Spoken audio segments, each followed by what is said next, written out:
What happens when the world suddenly changes? What if extraordinary power is given to someone through death? What can one do to face unforeseen threats? Can a single individual overcome seemingly impossible obstacles?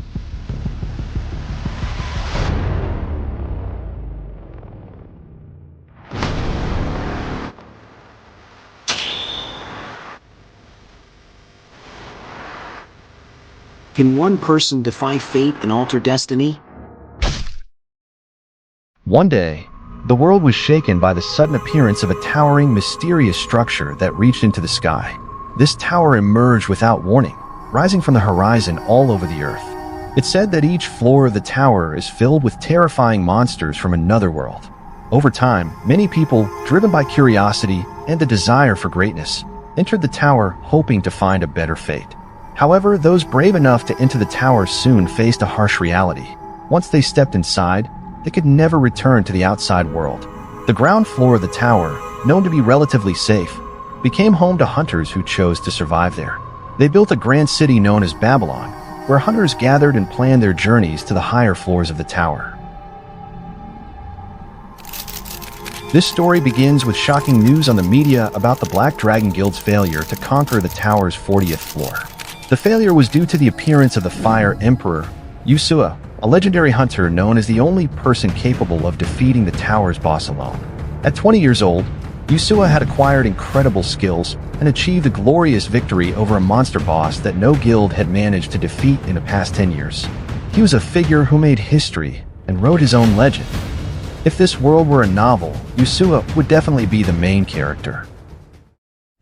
While the world celebrated Yusua's greatness, the young man sat in his messy room, staring at his laptop screen with admiration. Even though the Fire Emperor often appeared fierce and had a bad personality in the media, this young man still idolized Yusua as a true hero. In an interview, a journalist asked Yusua to say a few words to his fans. With a menacing smile, Yusua replied, "Those who succeed will succeed. But if you get in my way, even if you succeed, I'll kill you." His mocking, shocking words left the young man feeling angry and disappointed. This young man felt crushed by the unexpected words from someone he had admired so much. In his heart, he wondered why someone so great could be so dismissive of others. Feelings of disappointment and jealousy crept into him, making him feel frustrated and angry. He imagined how wonderful it would be to have skills like the Fire Emperor, to leave his messy room and not be looked down upon as an F-class hunter with no skills at all. As the young man lamented his fate, a blinding bright light suddenly appeared from above.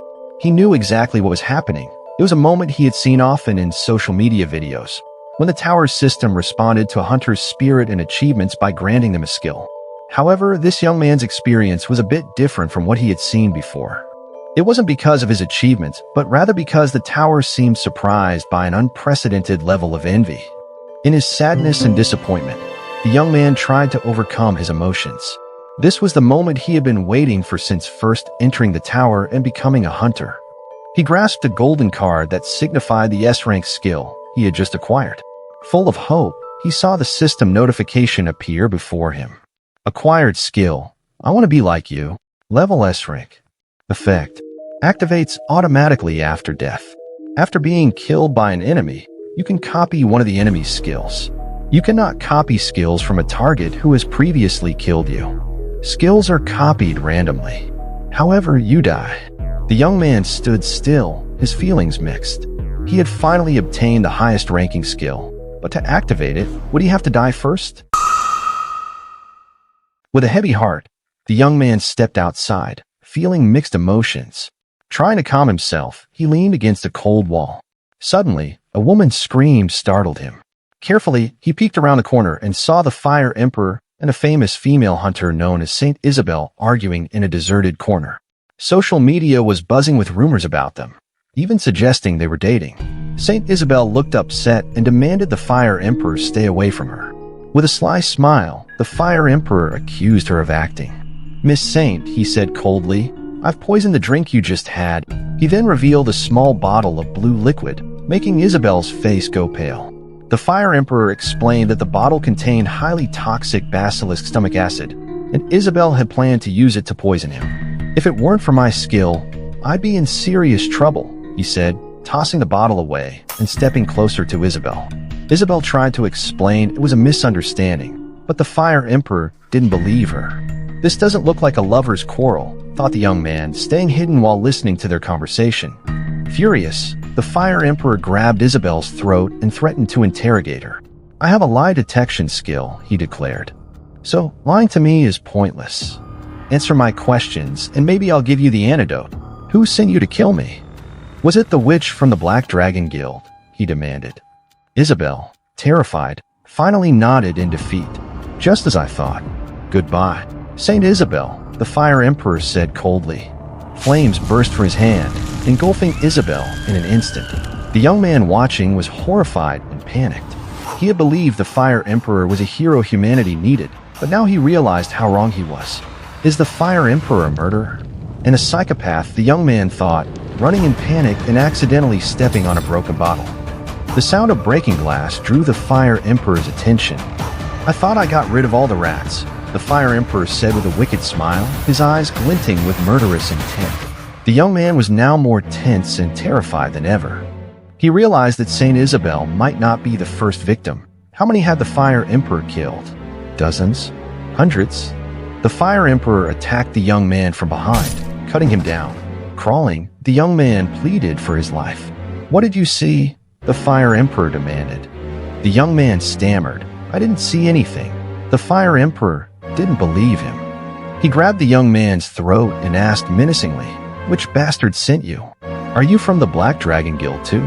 Seeing the devil in front of him, the young man thought, "Does the world admire this guy?" Trembling in fear. Desperately, the young man asked the Fire Emperor to use his lie detection skill to prove he was just an ordinary guy. But the Fire Emperor replied cynically that he didn't have such a skill. "So you kill people without proof?" the young man asked. "What kind of person do you think I am?" the Fire Emperor replied, annoyed, throwing the young man to the ground. He explained that Saint Isabel had genuinely intended to kill him. "If I hadn't killed her today, she would have poisoned me tomorrow." "How do you know?" the young man gasped. "I just know. I have my ways," the Fire Emperor said arrogantly. "It seems you're really innocent," he added, holding the young man's head with a seemingly friendlier tone. "Thank you for believing me," the young man said shakily. But the Fire Emperor quickly changed his demeanor. "But you still saw everything," he said as his hand on the young man's head started to ignite. "So die," the Fire Emperor said with a horrifying smile. "My name is Yusua. Goodbye." With that, the Fire Emperor killed the young man.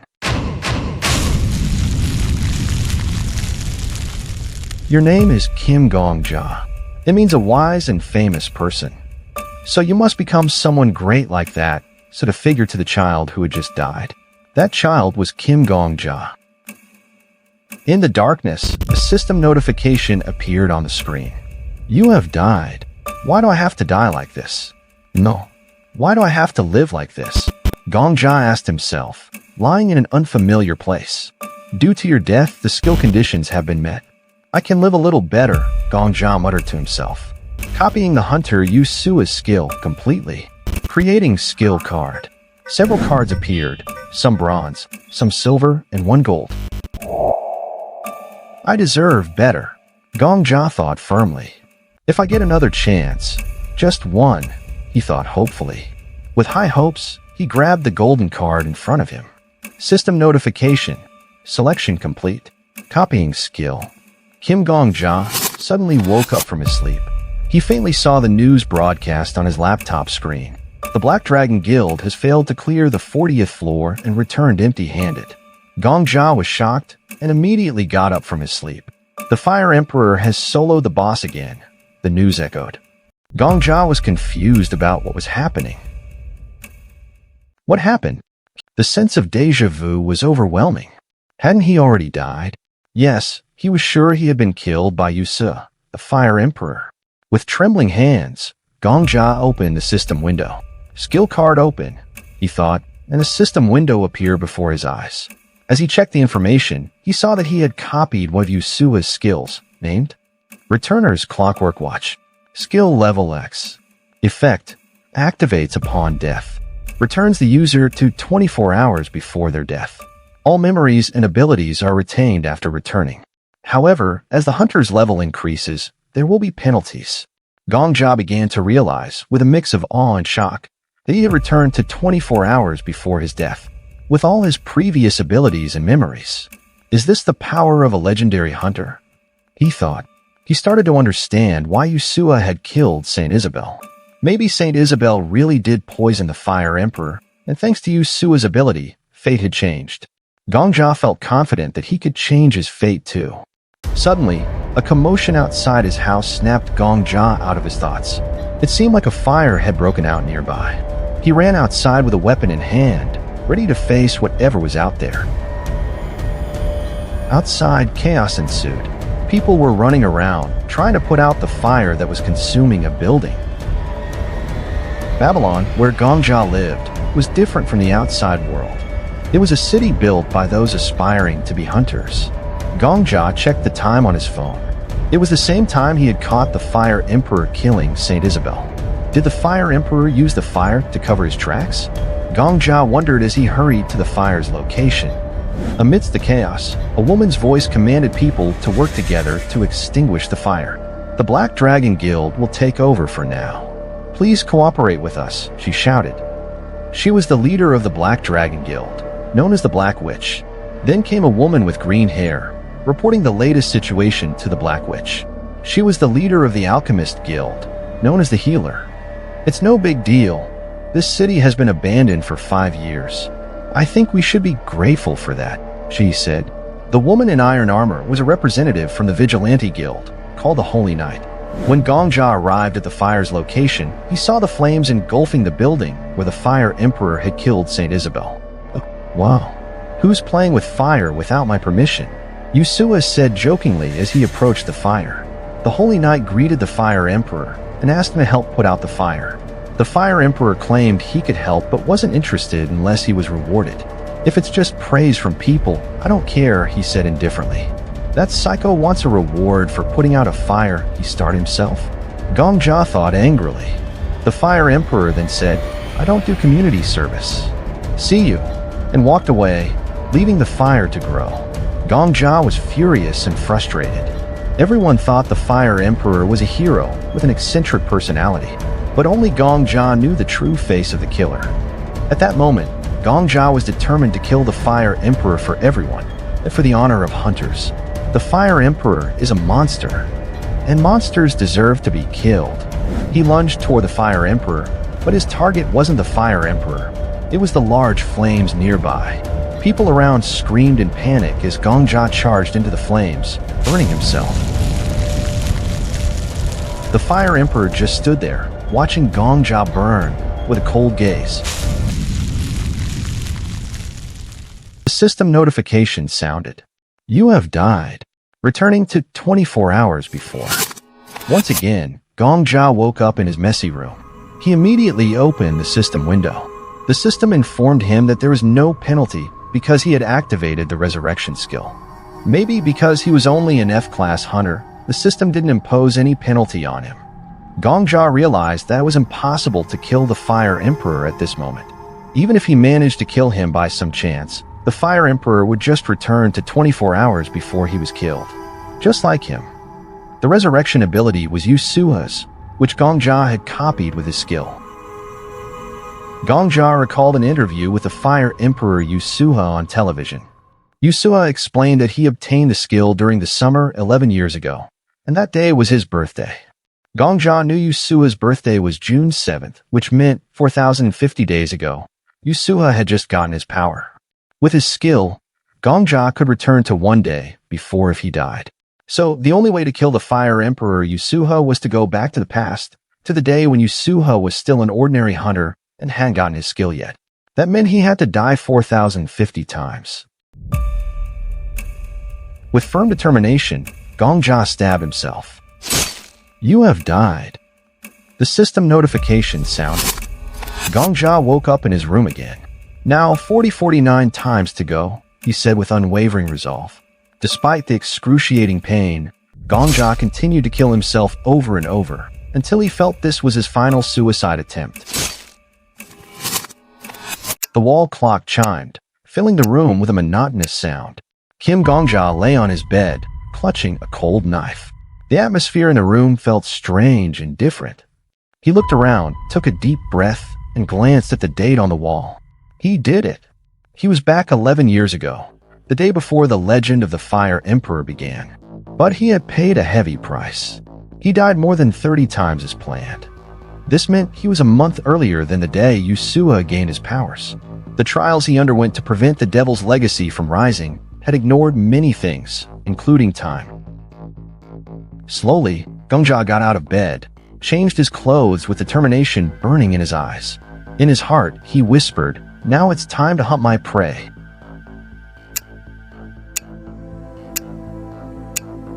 He headed to Yusua's apartment with the intent to watch him.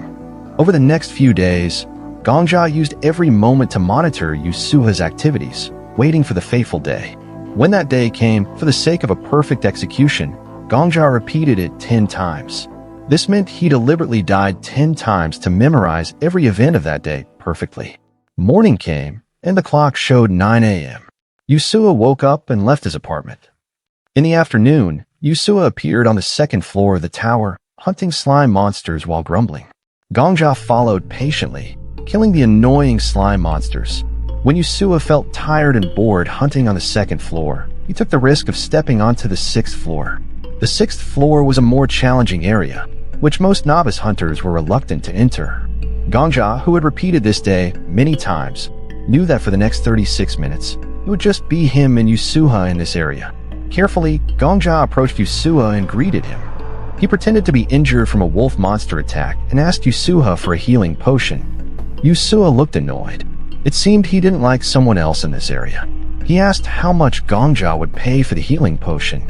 Gongja offered a fair market price, but Yusua refused, feeling Gongja's offer was too low.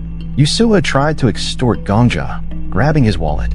Seeing that Gongja didn't have much money, Yusua seemed disappointed. Although Gongja had given him the money, Yusua seemed to have malicious intent. With a sly smile, Yusua said, "I don't want to live with regrets." Gongja stopped pretending. In his heart, he said, "Regret. I'll live without regrets after this. Since you've seen my face, why don't you just die?" He pointed his spear at Gongja. Before Yusua's attack could hit its target, Gongja kicked Yusua's stomach with full force. Yusua fell, clutching his stomach in pain. Without wasting time, Gongja pulled a knife from his jacket and slashed at Yusua. Yusua fell helplessly, severely injured. Gongja stared at Yusua with cold eyes. "I'll make sure you disappear," he screamed in his heart, ending Yusua's life.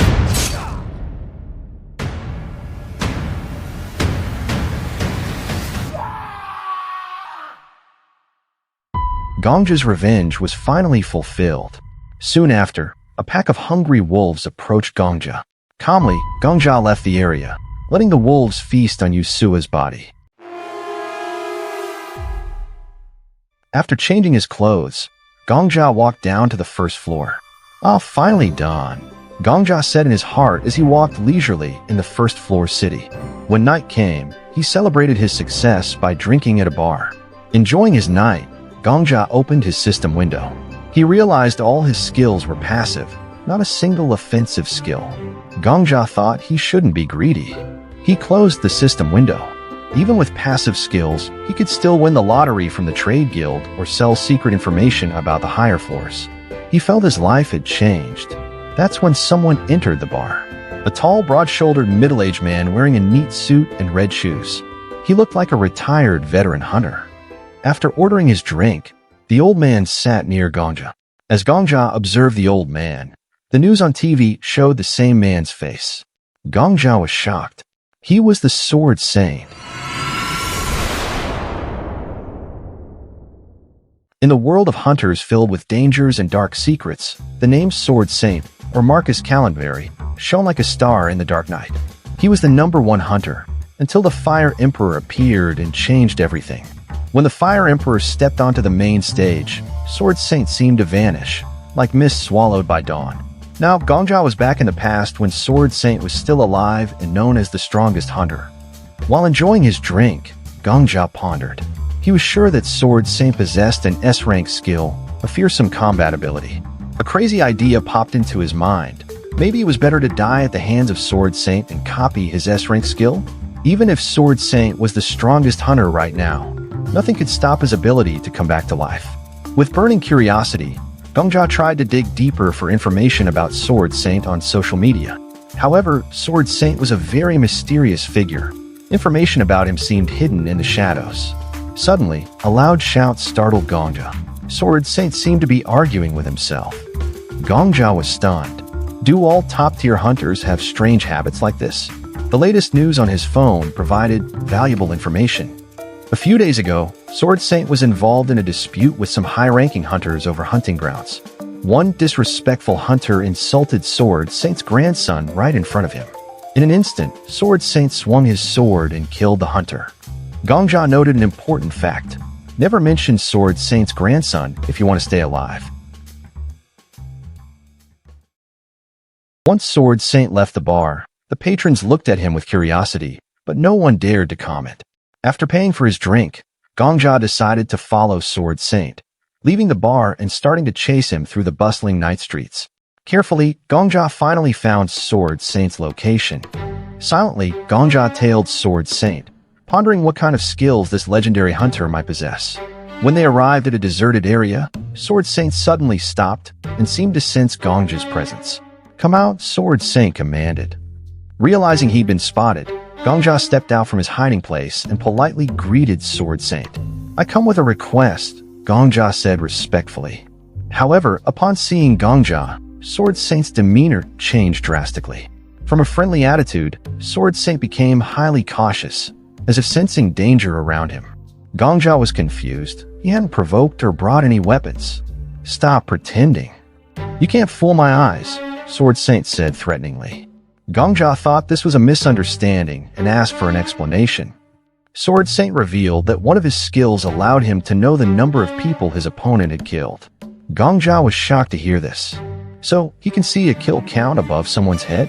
Gongjia thought, imagining the number 1 appearing above his head for Yusua, whom he had killed. He tried to explain to Sword Saint that he had only killed one person, but Sword Saint didn't care. "My life may not be clean, but I don't kill as brutally as you," Sword Saint shouted angrily. "I've only ever killed one person," Gongjia said, confused and anxious. Sword Saint didn't believe him. His skill clearly showed the number 4091, a staggering number.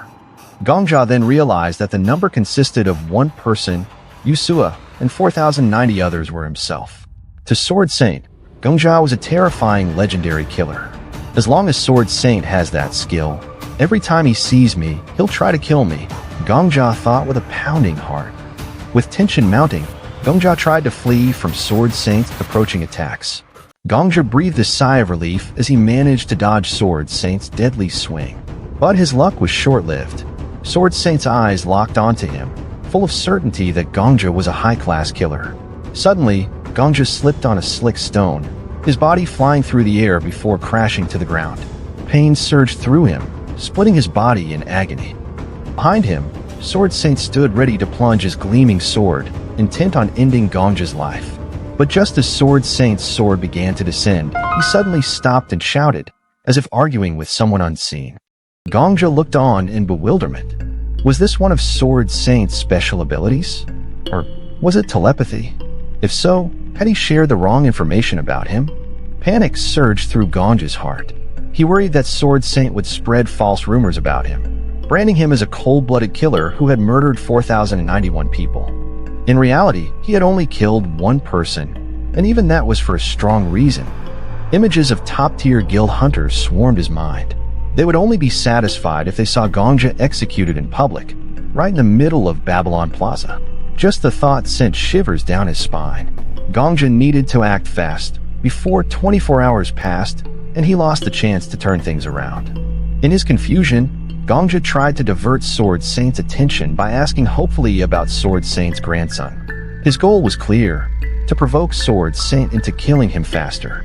As Gongjia anticipated, when Sword Saint heard the mention of his grandson, his rage exploded. Sword Saint swung his sword fiercely. The world seemed to spin in Gongjia's vision, and in an instant he felt an indescribable beauty. The pain vanished, replaced by an awe-inspiring sight he couldn't explain. Sword Saint's attack from behind seemed to vanish. What would it take to have such power? Gongja wondered, filled with a burning desire to become stronger, more powerful. The system screen flashed before him, announcing clearly, "You are dead. Skill card is being created." Excitement surged within him. Finally, he would gain a skill from the strongest hunter of 2 eras. With a blazing spirit, Gongja watched the array of cards in front of him. However, none of the cards glowed gold. All the skill cards laid out before him were only bronze and silver. Gongja was stunned, in disbelief. How could a legendary hunter like Sword Saint Marcus Calenbury not have a single S-rank skill? Was this different from the Fire Emperor Yusua? Had Marcus Calenbury reached his peak solely with physical strength, without any S-rank skills? Refusing to believe the reality before him, Gongja was convinced that among the silver cards, there had to be a super OP skill. He focused intently on each spinning card, choosing carefully. Finally, he picked one silver skill card, hoping it was something powerful. The system notification sounded. "Selection complete. Skill will be copied." Suddenly, Gongja woke up in his room, thrown back 24 hours earlier. His heart raced, eager to find out what skill he had gained. He quickly opened his system window without paying attention to his surroundings. An A-rank skill called Sword Thron. It turned out to be another passive skill. Gongja felt disappointed, feeling like he had missed a huge opportunity. He lay back down on his bed, grumbling as he reopened his system window. But the surprises weren't over. A deep voice startled him. Gongja turned to see a large man lying with his back to him. The man, sounding uncomfortable, told Gongja not to disturb his rest. Gongja could only be bewildered, unsure of how to handle this strange situation. Gongja felt a cold shiver run through him as he decided to ask the massive figure lying next to him a question. The figure, clearly surprised, suddenly opened his eyes and stared at Gongja with astonishment. Can you see me?" the figure asked, a mix of curiosity and tension in his voice. Of course, Gongja replied, trying to keep his voice steady despite his nerves. The figure looked even more confused. "Where am I? And where's Marcus?" At the mention of that name, Gongja couldn't help but react quickly. "Do you mean Marcus Calenbury, the Sword Saint?" he asked, trying to confirm. "Yes," the figure responded with a hint of sarcasm, "but that title is too grand for a beginner like him." Gongja was stunned. Beginner, he thought. The Sword Saint is just a beginner? With burning curiosity, Gongja opened his system window to check out the new skill he'd copied from the Sword Saint. The skill was called Sword Thorn, with an A+ rank. Apparently, it was from another world where this figure had completed the tower up to floor 99 before failing on floor 100. Not content with that failure, the figure became a spirit, unable to touch the physical world but still able to communicate with the skill's owner. Gongja read the information carefully. "Don't underestimate this skill and experience," the message said. "Ask for advice. Only the skill's owner can sense their presence." Gongja now realized that the massive figure next to him was the spirit of a powerful hunter from another world. Carefully, Gongja tried to explain that he had unintentionally copied the spirit as a skill. The spirit was deeply shocked, and anger began to show on his still energetic face. "Return me to Marcus," he shouted in a panic. Gongja was puzzled. How am I supposed to do that, he thought. He then remembered the Sword Saint's odd behavior of talking to himself, and now Gongja understood why. Frustration hit Gongja. On top of hiding from the Sword Saint, he now had to deal with a seemingly useless skill. "I only got this worthless skill," Gongja complained to himself. Hearing Gongja's complaint, the spirit became curious. "Why do you need to hide from the Sword Saint?" he asked. Gongja explained that one of Marcus's skills allowed him to see the number of people his opponent had killed. The spirit scoffed, considering the skill to be useless. Gongja told him that the number displayed on his head was 4091, the number of people the Sword Saint believed he had killed. The spirit seemed incredulous. 4091 people. How could a novice who doesn't even know how to use aura have killed that many? He asked skeptically. Gongja patiently explained, "I didn't actually kill 4091 people. I only killed one person who would eventually become a demon. To reach that, I had to die 4090 times. With the skill I have, I can copy random skills from those who kill me, And I got a resurrection skill that brings me back 24 hours before my death. I'm sort of immortal. The one who killed me was the strongest hunter, and I couldn't beat him as long as he had a resurrection skill. The spirit pondered for a moment, trying to grasp Gongja's whole story. After learning Gongja's name, the spirit asked, "Why did you decide to steal the Sword Saint skill?" Gongja answered confidently, "The Sword Saint is the strongest hunter right now. The fastest way to get stronger is to copy the skills of the strongest people." The spirit seemed to believe him. "You're honest, and you won't leak my secrets to others." The spirit scrutinized Gongja closely. "You have persistence. Your body could be more trained through exercise. Your ambition is strong." Then the spirit asked Gongja to show his monster hunting skills. Gongja complied and climbed to the tower's floor to try killing a slime monster with his knife. He attacked the monster with a powerful swipe, sending it flying before it lunged back at him. Calmly, Gongja adjusted his attack and managed to defeat the monster. The spirit nodded in satisfaction. "Just as I suspected," he said. "When I was alive in another world, I was known as the Sword Emperor. I climbed the tower to floor 99. Gongja was amazed. "Reaching floor 99 is incredible," he thought. "Does that mean I have huge potential?" The Sword Emperor explained, "At my level, I can tell someone's talent just by watching them fight." Gongja smiled resignedly. "I have no fighting talent." But the Sword Emperor disagreed. "Actually, you have a great talent. Your talent isn't in martial arts. Your movements are reckless, and your body isn't trained. But there's something extraordinary about you. You're not afraid of death." "How can that be considered a strength?" Gongja asked, confused. "Of course," replied the Sword Emperor. "Everyone can gain talent at any time. But one of the hardest talents to acquire is overcoming the fear of death." "That's very impressive." Gongja was stunned. He'd only just realized that the deaths he'd experienced might be the actual talent he possessed. The Sword Emperor continued, "You were killed by the Sword Saint, right? What did you feel at that moment?" "At that time, I felt beautiful." The Sword Emperor laughed, intrigued by Gongja. "I'm curious who will become stronger, Marcus or you. I've decided to help you grow and conquer this tower." Gongja eagerly accepted the Sword Emperor's offer, ready to face the challenges ahead. Morning in Babylon had just dawned. The Sword Emperor had woken Gongja from his peaceful sleep. "Rise and shine, zombie," he shouted. With each shout, the Sword Emperor forced Gongja to move. "You have unlimited potential, but your body is as weak as a baby's. You need special training, and it won't be cheap." The Sword Emperor then gave an unexpected suggestion. "Try your luck with the lottery. It might be the key to getting the funds you need." In Babylon, there was a major guild called Sangrian, officially known as the Merchant Guild. This guild was led by a female hunter titled Noble, who ranked third in the tower. With her unique abilities, Noble had the power to trade with the outside world, making the Merchant Guild the economic powerhouse within the tower. The Merchant Guild was also the only place in Babylon that sold lottery tickets. Gongja, full of hope and determination, decided to use his skills and try his luck with the lottery today. When Gongja arrived at the Merchant Guild, he was greeted by a cheerful clerk wearing a cat ear hat. Gongja handed over his lottery ticket. As the clerk examined the ticket closely, his face turned to shock. The ticket he held was the grand prize winner, a ticket worth an enormous amount. The atmosphere in the Merchant Guild immediately turned lively. Curious about the commotion, the clerk panicked. "Wait here. I need to confirm this with a manager." He quickly left, leaving Gongja waiting with a racing heart.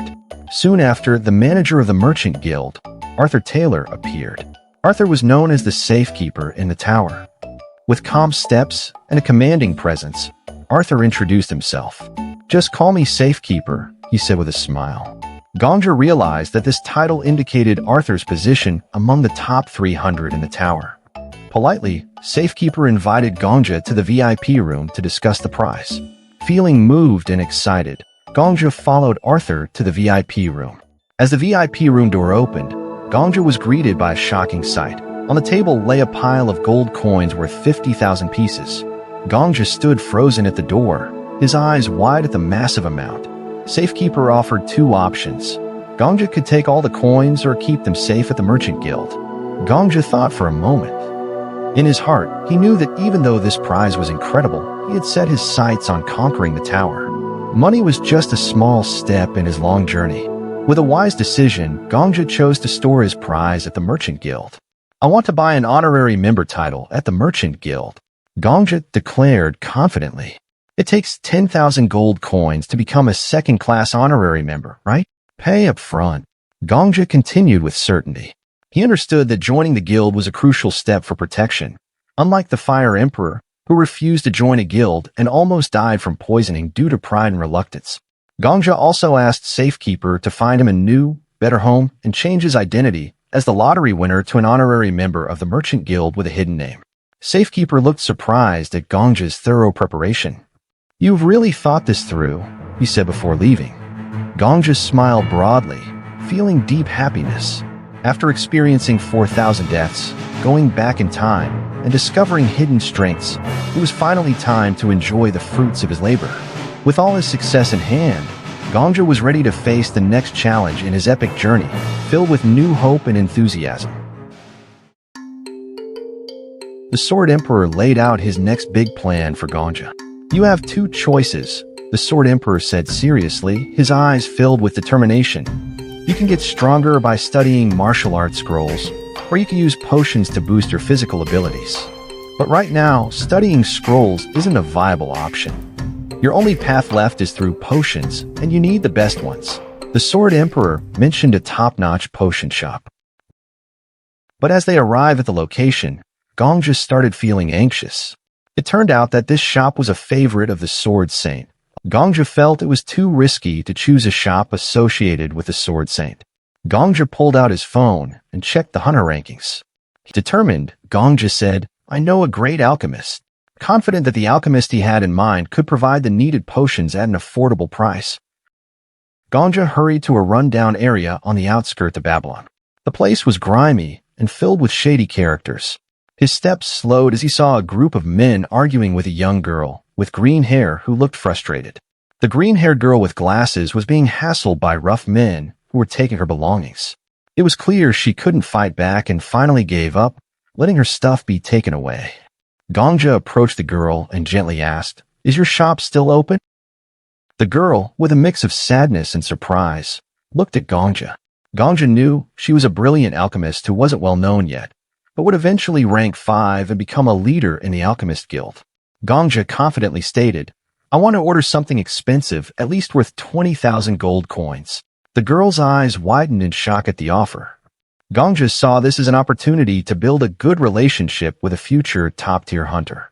He aimed to become the alchemist's #1 customer, and ensure that this alchemist would not only remember him as a valuable customer, but also as a reliable friend in the future. Gongja stepped into the shabby, cluttered apothecary owned by the alchemist girl. Before discussing the potion he needed, Gongja ensured the alchemist girl had access to the funds from his account at the Merchant Guild. He wanted her to know that she didn't need to worry about the cost. Despite doubting the girl's abilities, the Sword Emperor eventually handed Gongja the desired recipe, believing it was the only way forward. "How long will it take to finish this potion?" Gongja asked, his curiosity piqued. The alchemist girl responded confidently, "For days." According to Gongja's future knowledge, a potion this complex usually took up to a year and a half. However, he dismissed the concern. 4 days is no problem. 4 days later, the alchemist girl arrived with boxes full of the ordered potion. "Why did you trust me with this job?" the alchemist girl asked, her eyes showing doubt. "I might be confident, but people often treat me like I'm crazy." Gongja paused, reflecting on his decision. Finally, he spoke sincerely. "I think good hunters like us need to support each other. I'm frustrated seeing only the crazy ones succeed. I want the best for both of us." The alchemist girl was stunned, then smiled and shook Gongja's hand. "You're right. We have to succeed first to change the world." After saying goodbye, Gongja returned to the 3rd floor of the tower with the Sword Emperor. This area was filled with orc and goblin monsters, tough foes given his current state. The Sword Emperor instructed Gongja to drink the potion before fighting. Gongja downed a potion, tasting lemon and honey, nothing too special. Suddenly, a sharp pain hit his chest. Something strange was flowing through his body, as if a powerful force was awakening inside him. The Sword Emperor watched Gongja's transformation with a knowing smile. How does it feel? Do you feel like you can count every strand of hair on your head? Even your sweat feels real. Gongja felt a peculiar sensation around his heart, something squirming and whispering power. The Sword Emperor continued, "That's aura. Every hunter has an aura when they enter the tower, but most can't sense it. Your ability to control this aura will determine how far you can go. Meditation is usually needed to feel the flow of this aura, but the process takes a long time." The Sword Emperor added, "Since you lack natural talent, you'll have to work hard to reach your full potential." Gongja, still getting used to the effects of the new potion, found himself in a tightening situation. A huge orc monster was closing in from behind, ready to attack. The Sword Emperor's warning echoed in his ears. "If you don't want to die, unleash your aura." The Sword Emperor had intentionally put Gongja in a position where he had to push his limits. In this tough spot, Gongja had to fight the orc monster while still struggling to master his aura. The Sword Emperor kept shouting instructions, pushing Gongja to speed up his adaptation. Gongja fought hard to understand the aura flowing through his body while dodging the orc monster's vicious attacks. "If you can't control this aura, the Sword Saint will easily defeat you again," the Sword Emperor said, motivating Gongja to keep going. For the first time, Gongja decided to stop dodging. With blazing determination, he gathered his aura in his legs and drew his knife. He leaped high, raining powerful attacks on the orc monster. Gongja's knife managed to stab the monster in the chest, but the giant beast still stood firm. The Sword Emperor immediately instructed, "Focus your aura on your sword. It will boost your attack power and create more fatal wounds." Following the advice, Gongja struggled to channel his aura into the knife. With great effort, he drove the knife deeper into the orc monster's body, using the aura to strengthen his strike. After a grueling struggle, the orc monster finally collapsed, defeated on the floor. Gongja felt intense pain all over from the excessive use of aura. The Sword Emperor, though satisfied, gave a bit of praise. "If it weren't for your revival ability, I wouldn't recommend this kind of training. You managed to control your aura on your first try. Keep this up, and dying 100 times might be enough to truly master your aura," he said with a grin. Suddenly, an attack from behind startled Gongja. A new orc monster appeared and attacked him. Gongja looked frustrated as he hit the floor. As he got up, he saw the Sword Emperor, who was surprisingly in the same room, looking shocked. Gongja explained that this was where he'd be while waiting after death, a grim yet mysterious netherworld. Another system notification appeared, randomly copying the orc monster's skill. Both were stunned to realize that even monsters had skills that could be copied. This was a shocking discovery. The Sword Emperor was seething with anger. He yelled at the tower's system in frustration, wondering why a god-tier skill was given to Gongja, a complete newbie, rather than to himself. Gongja stood before a swirling pile of skill cards floating in the air. He reached out to grab one at random, but the Sword Emperor stopped him. "Hold on," said the Sword Emperor seriously. "I can see the contents of these cards." Gongja was stunned. While he could only see the backs of the cards, not knowing their hidden contents, the Sword Emperor seemed able to read and understand what was on them. Curious, Gongja asked the Sword Emperor to help him read the skill cards fluttering in front of him. The first card revealed a reproduction ability, while the second card, named Tqueak, offered the power to become famous among orc monsters. The Sword Emperor recommended the first card, but Gongja chose the second one, Queak. Though hesitant, the Sword Emperor couldn't force Gongja to pick another card. With his skill card chosen, Gongja set off with determination, eager to test out his new ability. The Sword Emperor, realizing Gongja's plan to use his new skill against orc monsters, tried to persuade him to opt for a safer training method. But Gongja ignored the advice. He knew the Sword Emperor disapproved of quick and cheap methods, and he was ready to prove his worth. Entering the third floor of the tower, Gongja quickly drank the potion he had prepared. As the potion took effect, he noticed the orcs in front of him moving in slow motion. Brimming with confidence, Gongja activated his new skill just before the orc could attack him. The orc's face showed confusion at first, but quickly turned to amazement as it witnessed Gongja's new ability. Gongja seized the opportunity and launched his attack. With swift and skillful movements, he struck the orc monster with conviction, fully utilizing the advantages of his newly acquired skill. A week had passed since Gongja gained his new ability. Now, he stood confidently before the orc boss waiting on the 5th floor of the tower. With unwavering confidence, Gongja decided to use his Goblin High Society skill, ranking F. With a graceful move, he activated the skill and leaped high, attacking the orc boss from above. The orc boss was taken by surprise by Gongja's sudden attack. With impressive power and precision, Gongja landed a deadly blow to the boss's chest, bringing it down with a heavy crash. Gongja felt a surge of satisfaction from the victory, although the Sword Emperor had a few objections about his success. Suddenly, a system notification appeared before Gongja. Your presence has become more pronounced. Hunter Kim Gongja has leveled up. A bright red aura surrounded Gongja, radiating an electrifying energy. The system notification chimed again. Your skill slots have increased. You are now a ranky hunter. May Lady Luck be with you. Gongja relished every moment of his level up, feeling immense pride and satisfaction.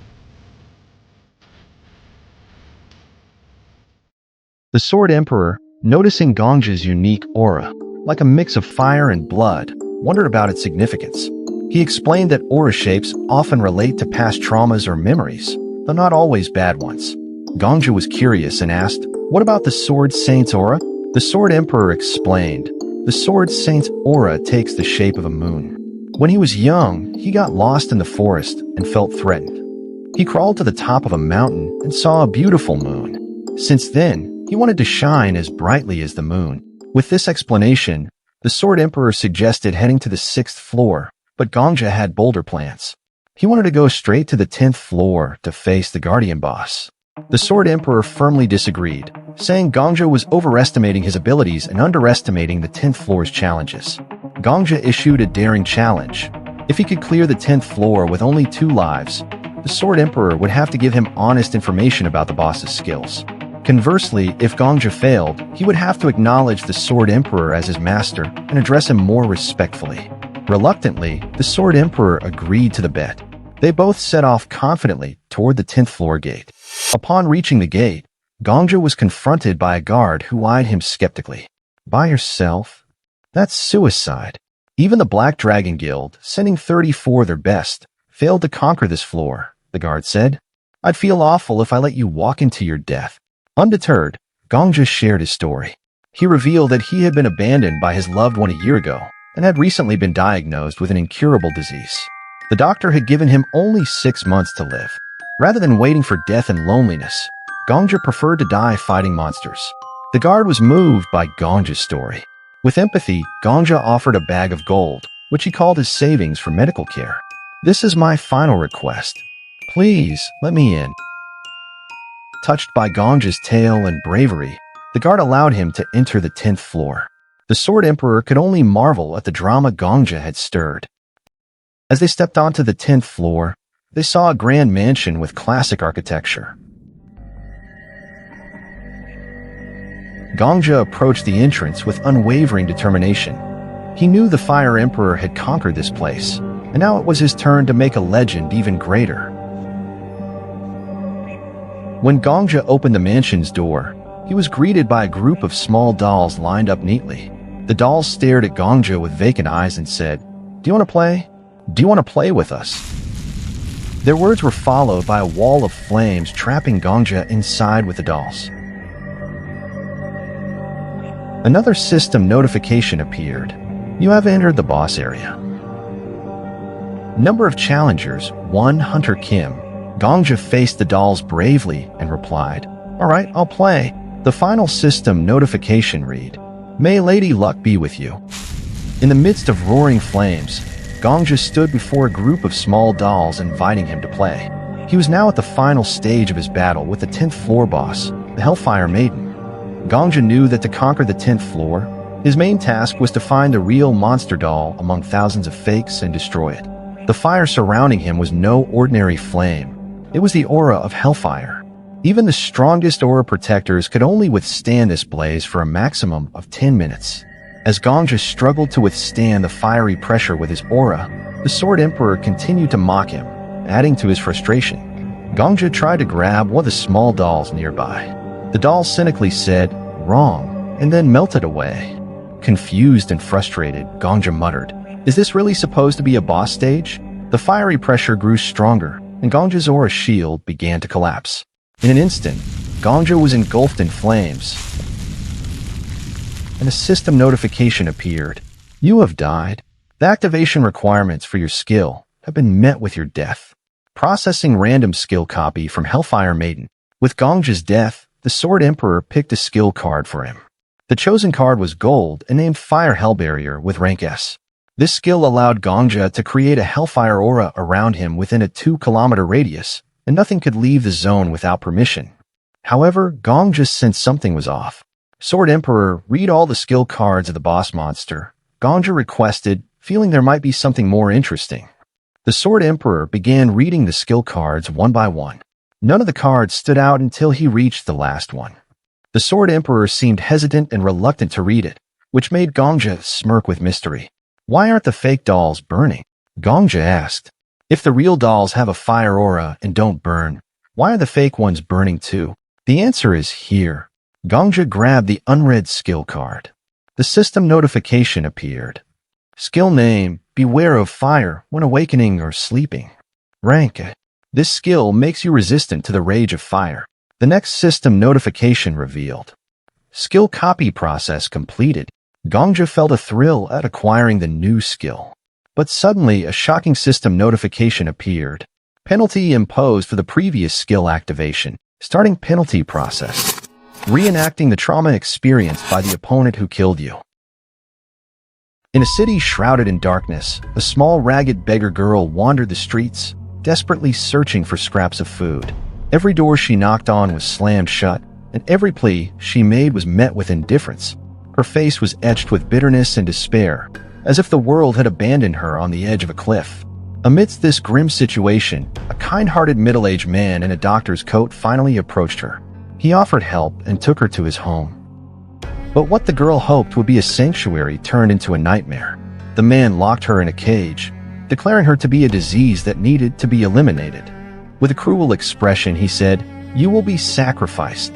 It turned out that behind this man's facade of kindness was a dark secret. A cult had been capturing orphan children who had become beggars, viewing them as a plague to be offered to their god in order to save the city. The cries and screams of the children tore through the night, filled with sorrow and unanswered questions. "Good sir, where are you taking our friends? Why are you hurting us? Why?" Amid this chaos, Gongja and the Sword Emperor watched the scene unfold. They were in a state where they could only observe but not interact. Anger and sadness enveloped them as they witnessed the children's suffering. The only thing that explains the formation of the boss on the 10th floor is something like this, Sword Emperor said sadly. Only monster bosses are formed based on trauma from another world. They come from elsewhere, and no one knows what they've been through. At that moment, a servant carrying a candle slipped and dropped it. The flame from the candle quickly ignited the grand house where the children were imprisoned, sparking a massive fire. The house owner and the servants panicked, fleeing to safety. Gongja tried to stop them with all his might, but his efforts were in vain. The fire rapidly spread to the basement where the beggar children were locked up. The trapped children panicked, screaming for help, their voices filled with fear and broken hope. We don't want to be treated badly. We don't want to be hungry. We just want to play with our friends, just play for a little while. The entire grand house was consumed by flames. A system notification appeared. Replaying the sorrowful memories is complete. Penalty has been issued. When Gongja returned to his room, he was overwhelmed with mixed emotions. Sadness and anger filled him after witnessing the children's suffering. The Sword Emperor tried to offer encouragement, reminding Gongja of his main goal, conquering the tower. He needed to overcome this challenge. With renewed determination, Gongja stood up and rushed back to the 10th floor of the tower, ready to face the boss. The Sword Emperor suggested Gongja defeat the monster boss in the same way Yasuha did. But Gongja firmly refused. Anger and frustration burned in his heart. "Why didn't I realize it sooner?" Gongja said furiously. On the golden skill card from the monster boss, it was written, "No one can leave your aura zone without your permission." Isn't that strange? Gongja asked with determination. No one can leave? Then why did the Black Dragon Guild and its members return alive without killing this monster boss? With confidence, Gongja opened the door to the monster boss's residence. The answer lay in the fact that the monster boss had allowed them to leave the zone. Surrounded by the flames that now enclosed him, he approached the group of small dolls that greeted him. The dolls cheerfully said, "Play with us."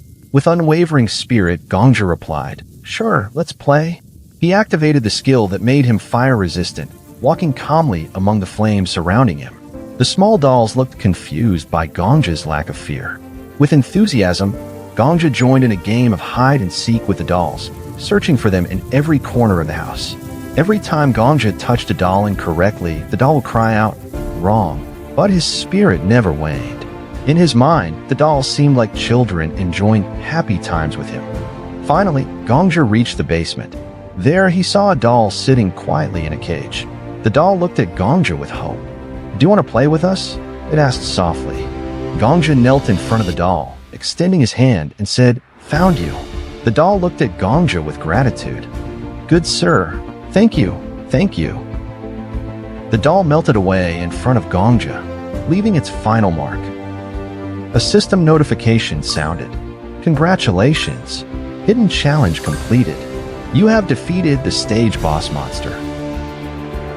Gongja sighed with relief, feeling a mix of sadness and satisfaction.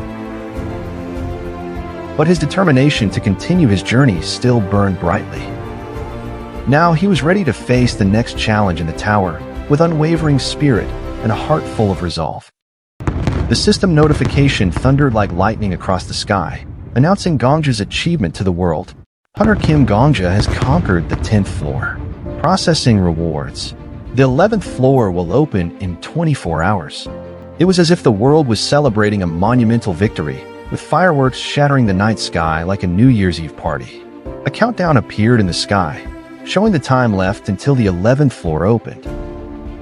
All eyes were on Gongja. Who was this person who had conquered the 10th floor? Rumors spread rapidly on social media, and everyone was curious about the mysterious figure behind this achievement.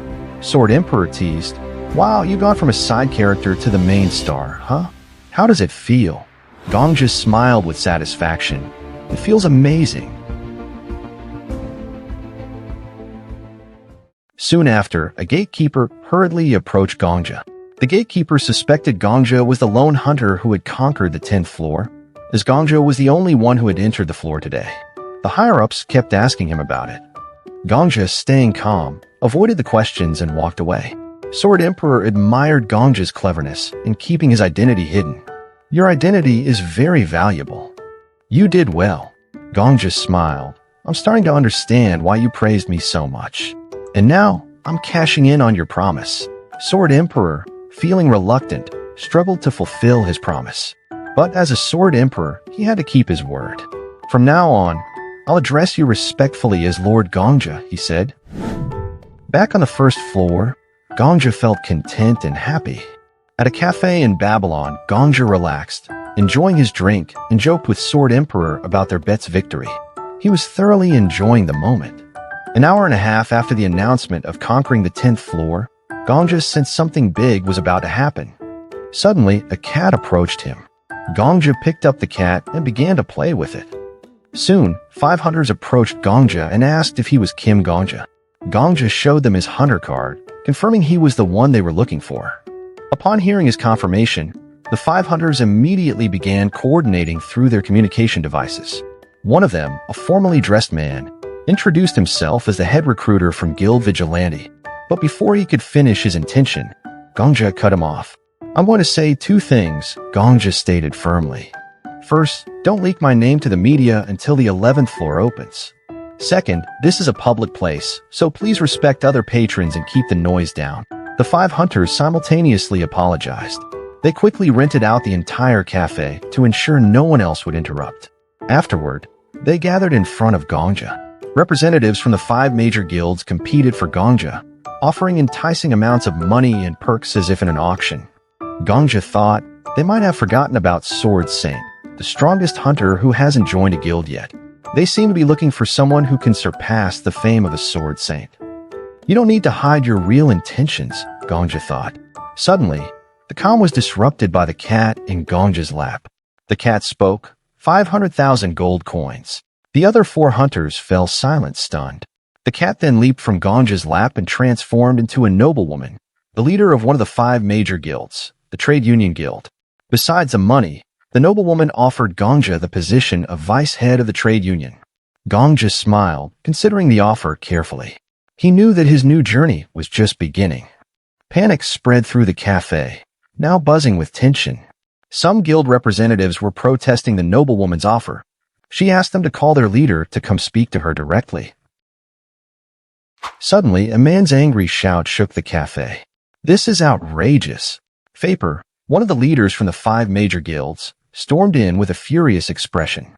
Following closely behind were other guild leaders, including Heretic Interrogator from the 10,000 Temples Guild, Crusader from Guild Vigilante, and finally, the most powerful guild leader in Babylon, the Black Dragon, a mysterious dark wizard. Their arrival heightened the tension. The noblewoman, maintaining her graceful yet firm demeanor, welcomed them, while Gongja, surrounded by these top-tier hunters he'd only dreamed of meeting, felt a mix of shock and anxiety. After a few greetings and brief exchanges, the guild leaders sat down around Gongja. Their presence was intimidating, but Gongja tried his best to stay calm. The Black Wizard, with a piercing gaze and resonant voice, spoke up. "Now, Gongja, you need to decide. Do you want to join one of the guilds, or follow in Sword Saint's footsteps by not joining any? If you choose to join, the auction will start immediately. But if you choose not to join, we'll need to plan how to handle the media frenzy that's already begun." The Black Wizard's words resonated in the room, making Gongja more focused. He realized how crucial this opportunity was. Gongja proposed a poker game to decide which guild would recruit him. "If I win, I'll join all the guilds simultaneously, just for show. However, I ask that the guild masters treat me as if I were on the same level as you." The guild leaders eagerly accepted Gongja's challenge. It was their chance to showcase their negotiation skills. Gongja then turned to Sword Emperor with a new offer. "I know you don't like calling me Lord Gongja. So if you help me win this poker game by seeing the opponent's cards, you won't have to call me Lord anymore," Gongja said with a hopeful smile. Sword Emperor, now energized, accepted Gongja's proposal enthusiastically. The tension in the cafe reached its peak as the poker game began. Sword Emperor, true to his word, focused intently on the opponent's cards. With his sharp skills, he kept Gongja informed about each player's hand. The game was intense. Heretic Interrogator from the 10,000 Temples Guild was the first to be eliminated. Next was Faper, followed by the noblewoman. Now, only Crusader and the Black Wizard remained to face Gongja. The atmosphere grew even more charged as Crusader finally conceded, leaving Gongja and the Black Wizard as the last 2 players. With great interest, the noblewoman helped set up the cards for the final round. The Black Wizard, with a deep, calm voice, said, "Kim Gongja, when the clock strikes midnight, the public will know about you. Your life will change completely. I hope you make a wise decision." Gongja listened carefully, while Sword Emperor whispered details about the Black Wizard's cards. Feeling confident, Gongja decided to go all in. With a determined look, he declared, "I am confident. Conquering the 10th floor isn't my only achievement. No matter how long it takes, I'll reach the top of this tower. I respect your dedication to the tower. I'm not here to fight you without reason, but I will consider you as rivals." Gongja continued firmly, "I want to see the world beyond the tower, not be trapped inside it. Honestly, I don't fully understand the hunger or poverty here. If you want to use my name to address those issues, go ahead. But please help me climb this tower. I want to experience its peak." The Black Wizard took a deep breath, listening to every word Gongja said. In the end, Gongja emerged as the surprising winner of the poker game. Before leaving, Gongja shared a crucial piece of information. "The theme from floors 11 to 20 is roleplay," he said, a hint he had picked up after completing the 10th floor. With confidence and determination, Gongja left the cafe, ready to face the challenges of the 11th floor. In the midst of the bustling city, Gongja walked confidently through the crowd of people. All eyes were glued to the countdown clock in the sky, vibrating with deep anticipation. The countdown was ticking down, 11 seconds left. Everyone cheered, holding their breath. As the final second ticked away and the clock hit 0, the city erupted in cheers. Suddenly, the sky burst into brilliant light. The light swirled and shaped into an elegant woman, as if she were a goddess or angel descending from the heavens. The woman in the light spoke with a voice that seemed to come from within the tower. Everyone, starting today, the tutorial is over. Tower climbers, congratulations on completing the Hellfire residence. The system continued. Attention hunters, there's a world in need of your help. This world is suffering from a demon king's invasion. From now on, you will be summoned as warriors to this world and will receive missions to protect humanity. When you're ready to accept this mission, say transmit. The system concluded. Suddenly, a figure leaped from the top of a building and attacked the floating image of the woman, the Sword Saint. His strike passed right through the hologram, revealing that the figure was just a digital illusion. After failing to hit the hologram, the Sword Saint quickly said the code transmit and teleported away. The leader of the 10,000 Temples Guild followed suit, along with other hunters eager not to miss out. Meanwhile, Gongja continued to watch the system hologram, which was still explaining. The system continued. From floors 11 to 20, you will face trials of faith. You must find your own answers. The answers you discover will reveal who you truly are. You must know yourself. Crusader approached Gongja and commented, the hunters should have listened to the system's explanation until the end before teleporting. Suddenly, a swarm of reporters rushed towards Gongja, causing him to panic. Crusader, noticing the situation, quickly said his goodbyes and teleported to floor 11. Gongja, feeling overwhelmed by the reporters, tried to stay calm amidst the barrage of questions. With determination, Gongja declared, I'm going to conquer floor 22. He waved to the reporters and hurriedly left them behind, stepping into floor 11. Before entering, the final system notification appeared, good luck. On the battlefield of floor 11, chaos erupted between two warring factions, the Ijum Empire forces and the Demon King's army. Clashes and shouts echoed, marking the fierce struggle that shook the ground. The newly arrived hunters, including Gongja and Sword Saint, were caught up in the mayhem. Amid the chaos and the threat of arrows flying from every direction, they had to quickly find a safe spot. In the midst of the turmoil, a veteran knight in heavy armor ran towards Gongja. Breathing heavily, he shouted, Warrior who will save the kingdom, please help us and save the kingdom. His sword was held high, a symbol of his determination and desperation. This port is the kingdom's last lifeline. To keep the capital receiving aid, we must secure it, the knight urged urgently. Gongja listened intently, as a system notification suddenly appeared before him. Task, secure the supply route. Mission, a disaster has struck the Ijum Kingdom. The Demon King, a legendary monster, has finally sent his troops. The cunning, evil, and powerful Demon King wants to cut off the kingdom's supply routes first. Secure the port. This is the first step in saving the kingdom. If you fail, floor 12 will not open. Sword Saint declared, we just need to defeat the Demon King's soldiers. He then charged forward, followed by hunters who were confident in their ability to fight enemies like orcs and goblins. Meanwhile, Gongja remained calm, observing the battlefield. The system notification chimed again. Welcome, Hunter Kim Gongja. This is your reward for completing floor 10. You now have access to all abilities and NPC locations from floors 11 to 20. Hidden stage bonus. You can choose one item from floors 11 to 20 and keep it. Gongja appeared pleased with the reward, enjoying the perks provided by the system. Sword Emperor growled. Gongja replied casually, it's all about how you use your smarts. The tower has set themes for the floors. First to the 10th floor is Tutorial Floor. It's a city for the beginners to adjust to the tower, and the hunting grounds are set. From the 11th to the 20th is the Demon King quest. To beat the Demon King, you have two options. To have enough power on your own to take on the army, or lead an army yourself. And you will take the second option. Do you have that kind of talent? Have you ever led an army? Gongja replied, of course not, but a talent that I can make. He then asked the system to display NPCs only on floor 11, show NPCs with command abilities, the top 3, and their locations on the map.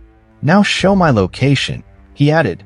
These privileges might seem amazing, but it all depends on how you use your intelligence. Meanwhile, Sword Emperor could only glare in frustration. You've got to be kidding. That's not intelligence. It's just cheap cheating.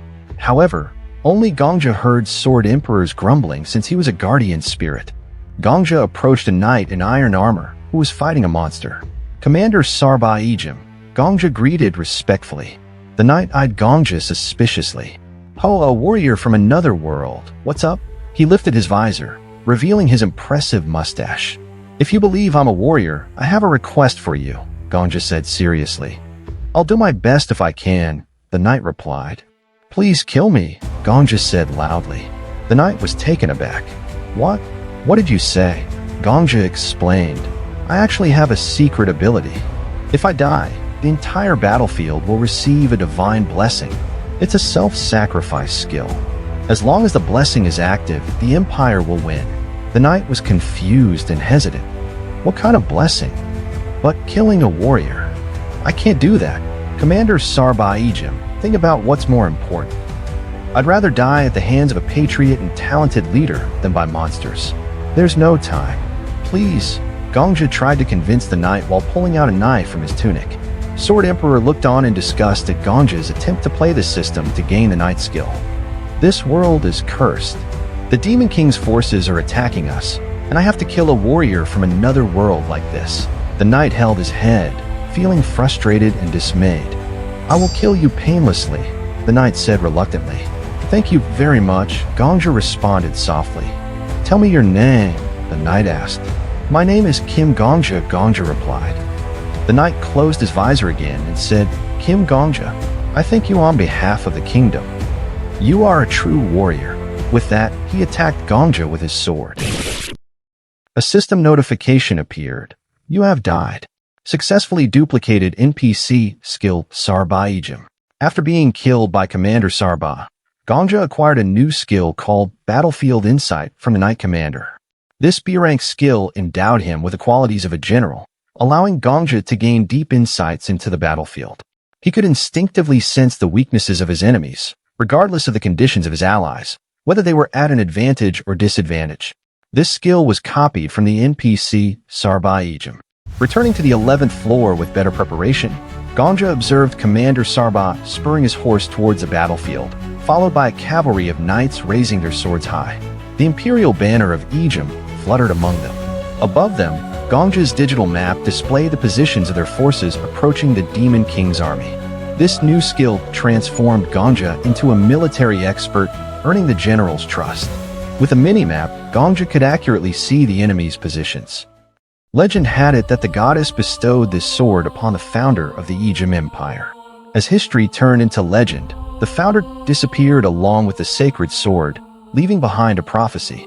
On the destined day, someone wielding the sacred sword would arrive and gain the trust and support of the people of Ejim. On the battlefield, Gongja used his shining sword to lead the charge, uplifting the spirits of his troops. Believing that the goddess had not forsaken their empire, the Sword Emperor watched with envy at Gongja's newfound skill, but Gongja was content with his choice of sword. To him, this sword was not just a powerful item, but also a symbol that impressed all the NPCs on the floors above, up to the 20th floor. Gongja led the charge with unwavering confidence, using his mini-map and new military skill to outmaneuver the enemy. The cavalry knight struck swiftly, breaking the enemy's formation. Gongja, with his military expertise, successfully directed the troops toward victory. The Goblin Emperor watched in panic as Gongja leaped high into the air, slicing through his neck with the legendary sword. The demon general fell to the ground, followed by the triumphant cheers of the surrounding knights. The Ejim Empire rejoiced in their victory. The goddess's hero had vanquished the enemy leader. The demon army fled, while the hunters, weapons in hand, pursued the remaining foes. A system notification appeared, stating that the 11th floor had been cleared. The hunters celebrated their victory, rejoicing in having completed the floor in a single day. The hunters were surprised to see that Gongja held the top position without an alias. They recognized Gongja as the one who had cleared the 10th floor and wondered if he was a hidden master. The Sword Emperor felt it was unfair, but Gongja remained calm and confident. They discussed the importance of skill and ability in the game. The Sword Emperor was delighted to hear Gongja's promise. They continued their journey with renewed enthusiasm, preparing for the next challenge. Commander Sarba thanked Gongja for their victory, feeling relieved and promising to continue supporting him. Despite being from different worlds, their handshake held the same meaning. Gongja and Sarba shared great hopes and expectations for the future. Gongja prepared for teleportation, surrounded by light as a sign that the tower system would transfer him. Before teleporting, Ganja heard Commander Sarbaz's final words. I entrust the fate of my empire to you. The guild masters and the Sword Saint also joined in the teleportation. The Sword Emperor communicated telepathically with Ganja, who appeared to be in the process of teleporting. Wait, only the top 10 are summoned? Isn't Grandpa Marcus going to be there too? What will you do if he sees you? He will attack you blindly. Ganja, still in the midst of teleportation, responded confidently. Don't worry too much. The worst-case scenario is that I might die. As Ganja landed in a grand hall resembling a royal palace, a system notification flashed. Transfer complete. He thought to himself, I can stay calm because I have a plan.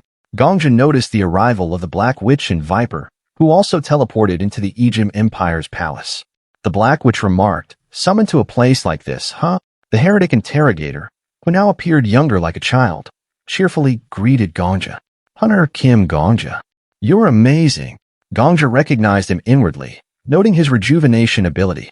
The heretic interrogator continued, I admired your performance on the 11th floor. Using NPCs like that. Was that sword from the 10th floor? Yes, that's right. Ganja replied, still a bit confused. The heretic interrogator spoke warmly. I knew it. Using the 10th floor reward to conquer another floor. You astonish me with how you use everything you have. Ganja responded modestly. It's not that impressive. Suddenly, the Sword Saint arrived, attacking Ganja, but the heretic interrogator quickly intercepted the blow with his aura-imbued hands. Ganja, clutching his chest in surprise, watched as the heretic interrogator blocked the Sword Saint. Sword Saint, the heretic interrogator said, since when did you become an assassin? The Sword Saint stepped closer, ordering, step aside. He pointed his sword at Ganja, declaring, I will kill that man. The heretic interrogator questioned, are you sure you mean Hunter Kim Ganja? Yes, the Sword Saint confirmed. And if you don't move, I'll cut off one of your arms. The heretic interrogator insisted, no, my arm is useful. And if we let Hunter Kim Ganja die, the reputation of the top 5 guilds will be ruined. May I know the reason behind your hostility? I don't need to tell you, the Sword Saint retorted sharply. The heretic interrogator asked again, so you won't give up? He then activated his holy technique, God of Teleportation. Suddenly, Viper and the Crusader appeared behind them, weapons ready to strike the Sword Saint from behind. The Sword Saint effortlessly deflected their attacks. Annoying flies. Viper leaped back, taunting. Old man, what do you eat to stay so spry at your age? The Crusader remained vigilant, his sword at the ready, a slight wound on his face from the Sword Saint's attack. Focus on the fight, Viper. We're weaker here. Viper grumbled as the heretic interrogator observed keenly. Indeed, that statement is true. The heretic interrogator stretched his hand out to the Countess. Please, give me 10,000 gold coins. The Countess replied, 15% compound interest. No interest if paid within 3 months. Do you accept? The heretic interrogator clarified. You misunderstood. I'm not asking for a loan. The Countess, annoyed, said, are you asking for a donation from a business person? Yes. Besides, it's dirty money. Donate it to a temple and go to heaven, the heretic interrogator said cheerfully. A bag of gold floated above the Countess, who looked irritated. He's even more of a thief than I am, she grumbled. The bag of gold hovered over Ganja and the heretic interrogator, showering them with coins. Ganja shielded his head with his hands as coins scattered around them. The heretic interrogator, arms spread wide, exclaimed, thank you for your payment. Using his holy technique, God of Donation, he transformed the gold coins into a powerful aura that infused Viper and the Crusader, strengthening them for 300 seconds. As he approached Viper and the Crusader, completing his skill ritual, the scattered gold disappeared, replaced by a glowing energy around Viper and the Crusader. Ganja watched in confusion as the coins vanished. The Sword Saint remained cautious. The heretic interrogator proclaimed, for the next 300 seconds, Viper and the Crusader will be formidable. Even you will struggle to defeat us all, Sword Saint. He added, the Countess isn't out of money yet. We can test who falls first, you or the Countess's fortune. The Countess sighed, why drag my money into this fight? The Black Witch stepped forward, her aura powerful. Allow me to clarify. More than 4 people are against you. Yesterday, Hunter Kim Ganja made an agreement with the top 5 guilds. The Sword Saint looked perplexed. An agreement? The Black Witch continued. Hunter Kim Gongja is now a guild master in all 5 top guilds. If you aim your sword at him, you aim it at us. Do you think you can defeat us all? The Sword Saint found himself surrounded by the guild leaders. Gongja communicated telepathically with the Sword Emperor. Do you remember my words on the 11th floor? What words? The Sword Emperor asked. There are 2 ways to fight a strong opponent. One is to use raw power alone, and the other is to form your own army, Gongja explained. He couldn't match a hunter protected by a powerful alliance. Gongja approached the Sword Saint. Sir, let's talk. I'm surprised by this situation. I don't know why you're attacking me. This might be your first time meeting me, but I'm a big fan, Gongja confessed. Marcus remained silent, distrustful. Gongja suspected Marcus still believed he was an assassin sent by the Black Dragon. The Sword Emperor weighed in telepathically. From the outside, you seem like a strange little zombie. To this old man, you're just a pawn trained by the big guilds, not a novice hunter. In the heart of the tower, the tension was palpable as the 5 guild leaders encircled Marcus, known as the Sword Saint. He faced them with unwavering calmness. Marcus reflected on his time in the tower, revealing his disdain for their persistent attempts to recruit him. He sought to climb the tower alone, to prove that individual effort could prevail over the reliance on guilds and bloodlines. The Black Witch seethed with anger, accusing Marcus of being deluded and selfish. Viper, equally infuriated, reminded Marcus of the numerous occasions he had refused to aid them, resulting in significant losses during their conquests. The Countess chimed in, arguing that his connections to the outside world could have stabilized their food supplies and brought order within the tower. The Black Witch's voice escalated, demanding Marcus take responsibility befitting a top-ranked player. In response, Marcus's voice cut through the air with authority, challenging them to face him with their swords if they truly wished to fight.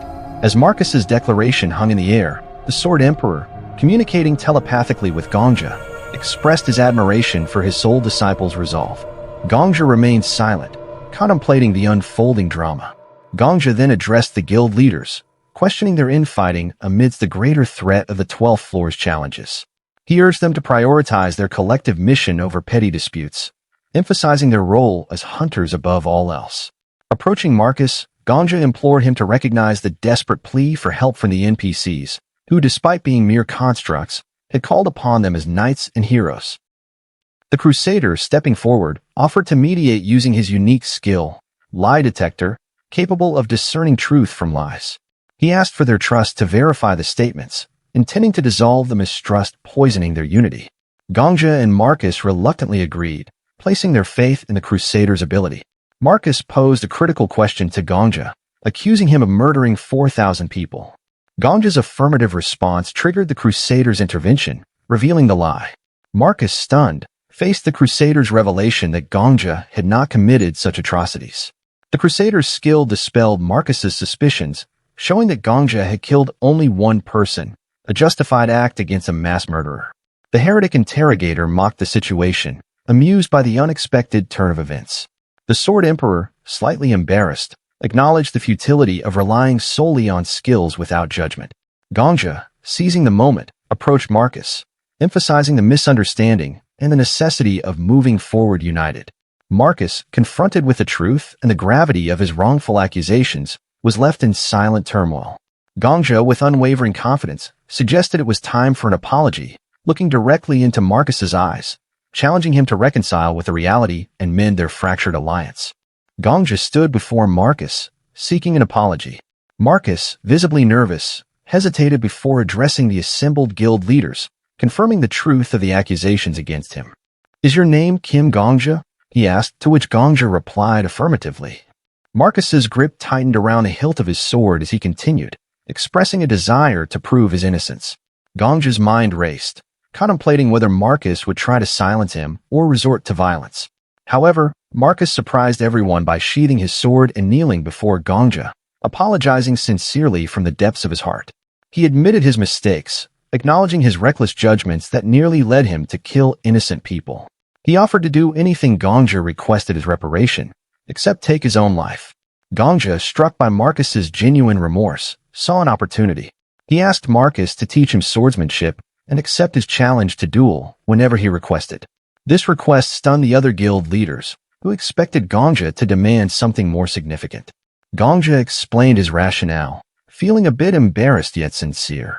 He could forgive Marcus without any compensation, but he wanted to become stronger through training. The guild leaders watched in awe as Gongja's humility and desire to learn shone through. Marcus, touched by Gongja's request, eagerly agreed to become his mentor, expressing his willingness to help Gongja anytime. The mood shifted dramatically when a system notification announced Gongja's achievement in clearing the 11th floor, offering him a choice between two rewards, one from the goddess and one from the Demon King. The goddess's reward promised high-ranking positions and power within the kingdom, while the Demon King's reward offered immediate advancement to the 99th floor in exchange for betraying and killing his fellow heroes. The weight of his decision loomed large as he pondered the implications of each reward. If he chose the goddess's path, he would gain immense power and responsibility. However, the Demon King's offer tempted him with a faster, albeit darker, route to the top. As the guild leaders watched him in silence, Gongja's internal struggle intensified. The choice between upholding his principles and seizing a shortcut to power tested his resolve.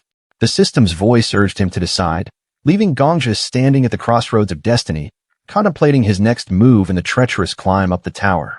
Gongja received a telepathic warning from the Sword Emperor, cautioning that the choice before them was likely a trap. The Sword Emperor's voice resonated with urgency, urging Gongja not to be deceived. Gongja, with a determined expression, acknowledged the likelihood of a trap, reasoning that it was impossible for the Fire Emperor to have chosen the Demon King's gift without encountering peril. Gongja expressed a curious desire to explore the dangerous option, even contemplating the possibility of dying at the hands of the 99th floor boss. The Sword Emperor, with a grave tone, dissuaded him, recounting his own failure at the 99th floor and emphasizing the formidable trap that awaited. He warned Gongja of his insufficient skills to overcome the top 10 rankers or the 99th floor challenge.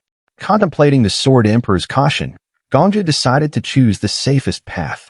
He resolved to ignore the alluring gifts, opting instead to observe the situation unfold. The Sword Emperor, surprised by Gongja's decision to forego even the goddess's gift, questioned the rationale behind it. Gongja cryptically suggested that sometimes losing a battle was necessary to win a war. Turning to the guild leaders and Marcus, who had been watching silently, Gongja announced the appearance of the 11th floor gift. The guild leaders reacted with excitement, but the Black Witch expressed impatience, urging Gongja to make a choice so they could proceed with their turns. Gongja then declared his decision to select no gift at all, shocking the Black Witch, the Heretic Interrogator, and the guild leaders.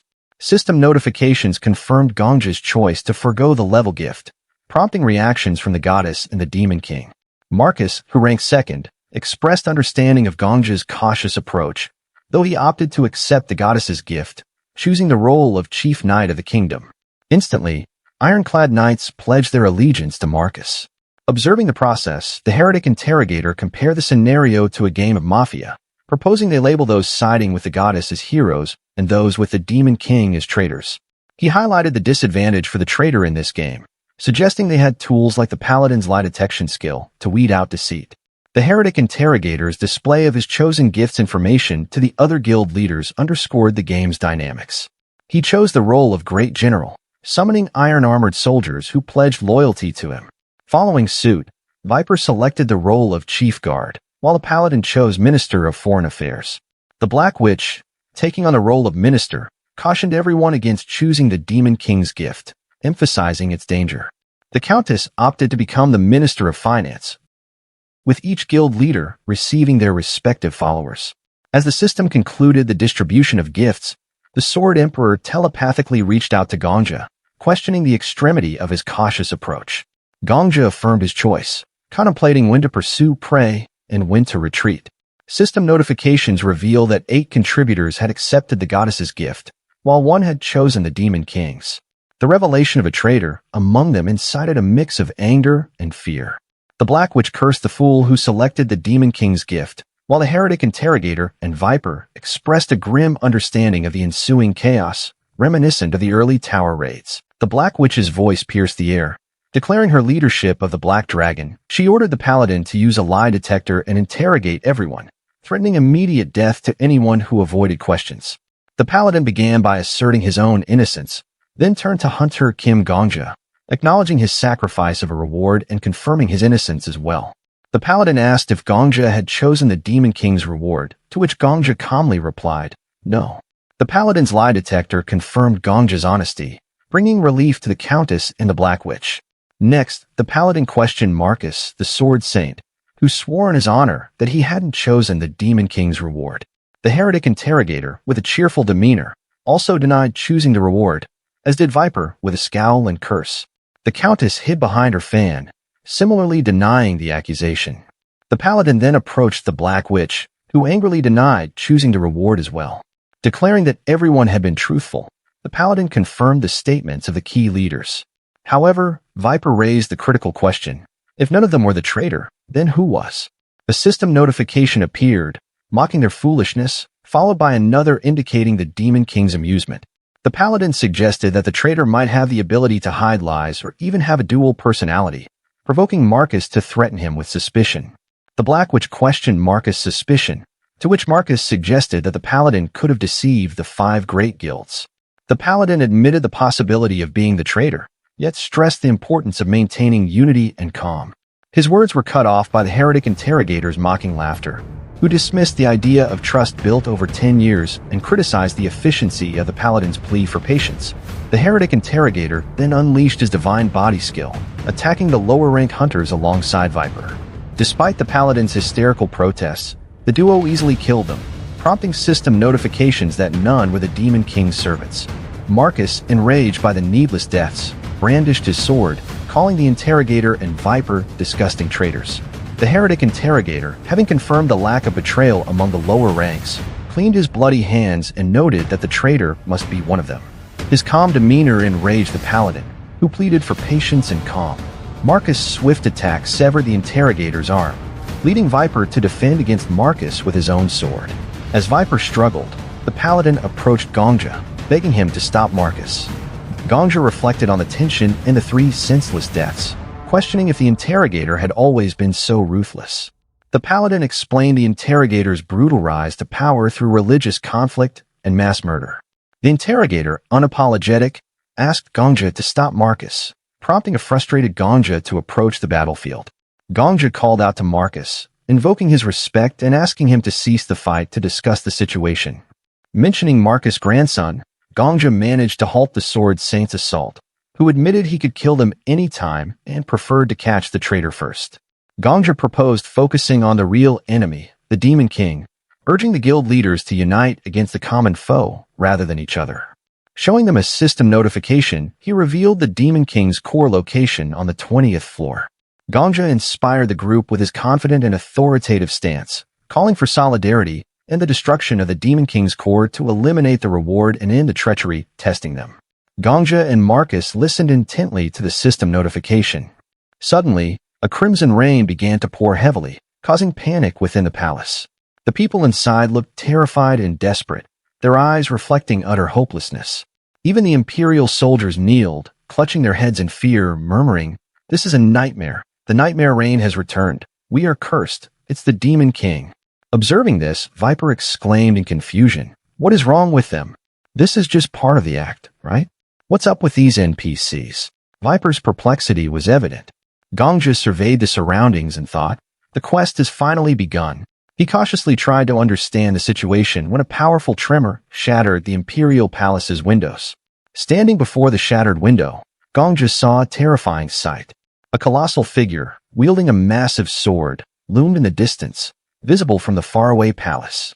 This ominous giant was the Demon King of Autumn Rain. When Commander Sarba swung his sword to kill Gongja upon his request, due to the penalty of his skill, Gongja glimpsed into the trauma of Commander Sarba. It began with the haunting words, "No one knows why, when, or where it appeared. But when it happened, red rain fell. Wherever that rain fell, blood soon followed." With each fallen nation, humanity's territory grew smaller. It's over. This is the end. And the rain fell. Where is our king? Save us. Thus, humanity reached extinction. Demon King. This was the traumatic glimpse Gongja witnessed as part of the penalty system. The Demon King's voice boomed. "Oh, pitiful souls. Do you think summoning people from another world will shield you? Summon as many as you want. Bring thousands of heroes and more knights, but they are just humans like you. I pity your boundless ignorance." Listening to the Demon King, Gongja consulted his minimap and saw that the entire empire was surrounded by the Demon King's forces. The Demon King continued, "Be consumed by your own evil." The sky turned red, filled with the blood-colored rain as the Demon King's monstrous army surrounded the Imperial Palace. A system notification then appeared. "Defend the Imperial Capital. Difficulty SSS. Explanation: Hero, bravely fight the Demon King's army and secure the supply route." The Demon King himself has entered the battle, aiming for the heart of Egypt, the imperial city of Hakemonia. Fortunately, the Demon King is weakened from the long journey. Stop the Demon King. If you fail, the 13th floor will not open. Viper, looking anxious, muttered, "Weakened? Is that what they call weakened?" Watching the approaching Demon King and his monstrous army, Viper felt a rising panic. "How is this fair? Can we even complete this quest?" he questioned nervously. Trying to calm everyone, Gongja said, "Let's stop there. Calm down. We can do this. The tower won't give us an impossible quest." Addressing Viper, Gongja reminded, "We are not ordinary hunters here. You are the chief guardian of the kingdom. Lead them." He pointed towards the kneeling Imperial guards. "This stage can't be completed with just the hunter's strength. Gather the NPCs and lead them. Treat them like real people and guide them in battle," Gongja urged, reminding the guild leaders of their chosen roles and responsibilities. Speaking to the paladin acting as the foreign minister, Gongja instructed, "Find the emperor. Without him, it's hard to lead the NPCs." He then called upon the heretic interrogator, referring to him as the Grand General. "We need a general. Rally the soldiers at the front gate and hold the castle walls no matter what. If our defense crumbles, this stage ends." The heretic interrogator responded with a salute. "I have never broken a promise. I will defend it with my life." The guild leaders then began to carry out their roles. Outside the palace, the teleporting hunters were confused by the red sky and the pouring acidic rain. On his way to the front lines, Gongja encountered the Black Witch, who called his name. "Call me Black Dragon Master." "I don't like my title," she replied. Together, they headed to the front lines. Gongja inquired, "How did you get here?" The Black Witch replied, "It's my teleportation skill. I can teleport anywhere within my line of sight." Gongja then asked, "Why are you here instead of the castle walls?" The Black Witch responded, "I'm here to bring you with me. I saw on the 11th floor that you have a sword admired by the NPCs. We can raise the soldiers' morale with it. The soldiers need you, not me." She extended her hand to Gongja, saying, "Agree to teleport with me. Without your consent, I can't teleport you. That's the skill's limit." Gongja hesitated. "Wait, isn't teleportation an S-rank skill? Isn't it risky to tell me its limitations?" The Black Witch confidently replied, "Isn't it strange for a chancellor to use their ace to protect their country?" Gongja took her hand. "I allow the use of your skill, Black Dragon Master." Instantly, they were teleported to the front lines, hovering above the castle walls. Below, they saw the despairing soldiers, who were pleading for divine mercy. In his heart, Gongja recognized that the NPC's fear was real. Landing atop the castle walls, Gongja thanked the Black Witch. "Wait," she interrupted, "I can't back down now. I didn't become a guild master by sitting idly." With determination, she walked to the edge of the wall and addressed the soldiers below. "Imperial soldiers of Egypt, stand up. Do you think stone walls will protect you? You are the true walls of the empire. Stand up. The empire will not fall as long as you stand. Raise your weapons, the last wall of Egypt. You are the heart of the empire. Don't give up until you can't hold your swords and spears anymore."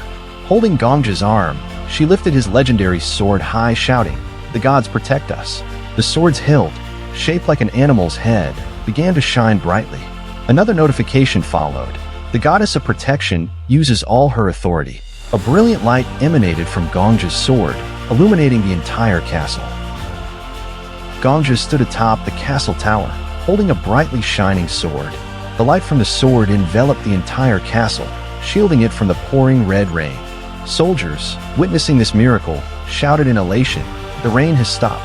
The goddesses protect the empire."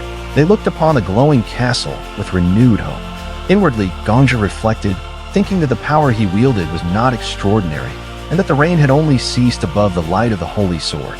Nonetheless, he realized that sometimes, small moments of respite were enough for humanity, which had little left from the beginning. The imperial soldiers, moved and tearful, cried out, "The gods have not abandoned us." The Black Witch then shouted, "Rise," revitalizing the troops.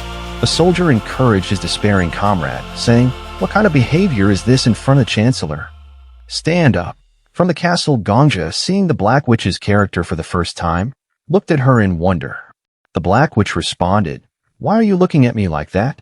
Is this your first time hearing a Ukrainian speech?" She walked away, leaving Gongja to ponder. The Black Witch turned back to Gongja, asking, "Kim Gongja, what will you do now?" "First, we must hold them at the castle walls." Gongja agreed, thinking about the Black Dragon Master's teleportation skill. Even if they flew straight there, they would likely be surrounded by monsters in no time. They needed a one-on-one situation with the Demon King first. Gongja suggested bringing the hunters while the NPC soldiers held the line, ensuring they wouldn't be pushed back. If the Demon King sent more monsters to breach the walls, the Black Witch would teleport Gongja in front of the Demon King. The Black Witch, skeptical, asked, "Are you planning to die like a special forces unit?" Gongja, confident, replied, "I plan to win. I have a secret ace up my sleeve. Trust me." The Black Witch acknowledged, "If you are a hunter, you must have a hidden secret. I hope your sword is strong enough for the boss." Suddenly, the Demon King's voice echoed, "You play a sad trick, goddess. Too pitiful to call a last defense. Light? What use is light for those who cannot harvest rice tomorrow?" The Imperial soldiers listened, anxious. The Demon King continued, "The time you spent nurturing these pitiful creatures has made you pitiful as well. Then I shall show you my light." The Demon King raised his sword skyward, creating a massive aura that swirled the clouds into a vortex. Swinging his sword towards the castle, he unleashed a powerful aura attack that shattered the castle walls and parts of the Imperial Palace. A system notification declared, "A warrior has died." They are not the Demon King's pawns. The Demon King's attack caused significant damage to the castle and its walls. The Black Witch, worried, noted that it came from the throne room direction. Marcus, the heretic interrogator, and Viper were supposed to be heading there with their private troops, while the paladins searched for the king under Gongja's orders. The only one left was the Countess. Gongja, thinking of the Countess, realized she was not a traitor, the system notification making it clear. He mournfully looked at the dark sky, cursing, "Why did you die first? Damn it." Gongja asked the Black Witch, "Master Black Dragon, if the Countess is truly dead, does that mean the tower's connection to the outside world is lost?" The Black Witch replied, "Now we should focus on what's in front of us," trying to control her sadness. She looked towards the imposing figure of the Demon King, surrounded by his monster army. She continued, "Even the Demon King cannot continuously launch such attacks. Kim Gongja, defend the broken castle gate with me," indicating the breach on Gongja's minimap. Gongja agreed. "Yes, that's what I was thinking too." The Black Witch grabbed Gongja's hand, teleporting them to the shattered wall. They found the Demon King's forces charging towards them. Gongja, feeling the tension, thought, "The front line, no allies in sight." He heard the Sword Emperor's voice telepathically, "Hey zombie, hold them off alone for 1 minute. No, even 30 seconds will do. To win this war, you must become the beacon of hope. It doesn't matter how long, just show yourself holding back the monsters alone." As he listened, Gongja drank a potion to enhance his aura control. The Sword Emperor encouraged him, "You don't call someone who survives 30 years a hero. When everyone desperately needs 30 seconds, the one who provides it is the hero. Be that hero." Gongja felt the potion's effects, his body ready to harness his aura. The Demon King's troops closed in on him. The Sword Emperor's voice guided him. "I promised to teach you swordsmanship until you reach the 20th floor, didn't I? Though it's a bit early, it's time for practical lessons. Position your back foot at an angle, place your front foot forward, and look ahead." Gongja followed the instructions, focusing ahead. The Sword Emperor continued, 2 goblins in the lead. Their vision is usually poor, and their eyes are likely closed due to the dust clouds. Besides, your holy sword's glow is perfect for stealing their attention. The crucial moment in battle isn't an absolute second, but a relative one. Use your sword to steal their sight and gain that second. Gongja murmured to himself, understanding, 1 second slightly faster than my heartbeat. My sword's slightly faster than that second. The Sword Emperor cheered him on. It's time to be a hero. Gongja assumed his stance, ready to face the oncoming wave of the Demon King's forces. Gongja's sword flashed with deadly precision as he cut through the goblins in his path. With each enemy that fell, he thought, kill one, then the next. The cacophony of monsters' dying screams, and the roar of new foes was the symphony of his blade. Sword Emperor's voice echoed in his mind. Don't separate your strikes. Connect each swing like notes in a melody. When a note drops, pull it back. If your sword falls low, lift it again. Keep the rhythm flowing. Gongja followed the Sword Emperor's guidance, his sword dancing as he cut down the goblins before him. Don't waste a moment. Just because you're slicing through enemies doesn't mean it's over. Gongja listened intently as he swung his blade, cutting through the demon army. A question suddenly emerged in his mind. Why does the tower grant such incredible skills to the Fire Emperor? Shouldn't such power go to someone pure? Why give it to a psychopath? Why? He questioned the tower's decisions as he continued to cut through the demonic forces. Do they think we can't conquer the tower without the Fire Emperor? Do they believe ruling requires being like him? I'll show them. I'll clear stage 20 and stage 30 and even stage 50 until stage 100. Gongja leaped into the air, his body enveloped in a fierce aura. The system notification chimed. Your presence becomes clearer. Hunter Kim Gongja has leveled up. Your hunter rank is now D. Amidst the battle, Sword Emperor's voice congratulated him. Congratulations. It's been 30 seconds. Suddenly, Marcus appeared, his blade slicing through goblins with ease. Impressive, Marcus called out. Gongja could barely hear him. Marcus repeated, That's amazing. My name is Marcus Calamberry, young man. Gongja replied, My name is Kim Gongja, sir. Marcus smiled. Let's fight together, young man. Marcus Calamberry, the strongest rank 1 hunter and commander of the Imperial Knights, joined the fray. Soon, the Dark Inquisitor and his Imperial soldiers arrived. Sorry I'm late. Leading a legion is no easy task. Thank you, Hunter Kim Gongja. We'll take it from here, he said, bowing respectfully. A rank 4 hunter and leader of 10,000 temples joined the battle. At the front line, Gongja continued to cut through the demonic horde. Maybe it's my aura, he mused. I don't remember when I started flowing like water, but now I'm running like a droplet in a stream. Viper soon appeared beside him. Great work, Gongja. I should have come sooner, but I brought the whole guild. Don't worry, we'll show you why we're called Chin starting now. Gongja remained absorbed in his focus and concentration, not hearing Viper's words. Viper thought, he's so immersed in battle. I like that. Hyper then said, Hey, my name's Liao Fan. I know you can't hear me. Just keep your eyes forward. I'll handle the left side. No one on my side dies. Viper confidently joined Gongja in the fight. The paladin arrived from behind, apologizing. Sorry I'm late. I was looking for the Emperor. I found him, but he had already committed suicide. Miss Paladin, you should join the fight. The paladin agreed, but noticed Gongja, who seemed lost in his battle, and asked Marcus, What's with Gongja? Marcus replied, Don't disturb him. He's having the time of his life. Gongja charged forward, cutting through the demon army and nearing the Demon King. The Demon King taunted, Pathetic creature. Even with time given to you, what can you do? The divine protection is gone. The Demon King raised his sword, gathering dark energy for a devastating attack. At that moment, the Black Sorcerer appeared, disrupting the Demon King's attack and buying them some time. Gather around me. I'll teleport you closer to the Demon King. Everyone, hold hands. The sorcerer called out for Gongja to join them. Gongja stared at the massive figure of the Demon King. At that moment, time seemed eternal. But even if they don't remember, it doesn't mean everything is lost. Sword Emperor's voice urged him, Go conquer the monster, young one, with a confident smile. Gongja replied with resolve, Okay, but I will become stronger. I'll do better. Gongja took the Black Sorcerer's hand. All right, teleport, the sorcerer commanded. They teleported to face the Demon King, who greeted them with a sinister smile. Interesting. Divine warriors, I understand. The Demon King continued. Do you know there's a traitor among you? Yet you still trust one another. As the Demon King spoke, Gongja released his grip on the sorcerer's hand, startling him. The sorcerer cried out, No, Kim Gongja. Gongja thought, Sorry. See you in the next life. You might not remember today's events. The Demon King, seeing Gongja approaching with his sword, scoffed, "Foolish. Have you come to kill me, warrior?" Gongja answered with fiery determination, "No, I've come to die." As he raised his middle finger at the Demon King, Gongja met his end at the hands of the Demon King. A system notification declared Gongja's death. Skilled Demon King of Fall Rain is being randomly copied. In his heart, Gongja thought, "Alright, the second round begins."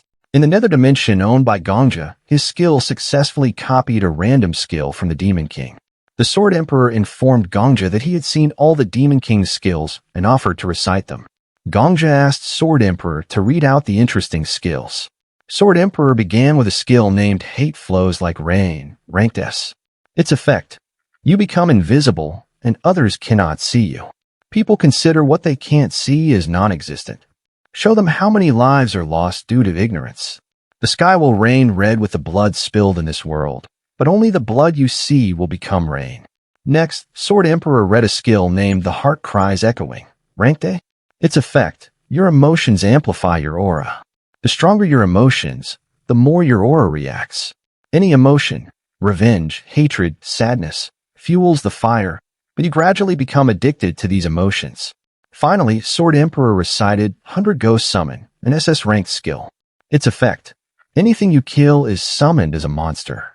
The dead can't use their abilities from life or remember them. They are summoned as goblins, orcs, zombies, skeletons, etc.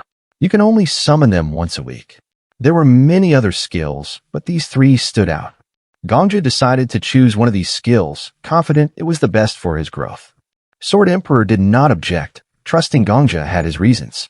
Gongja then asked Sword Emperor if he knew Marcus's daily schedule.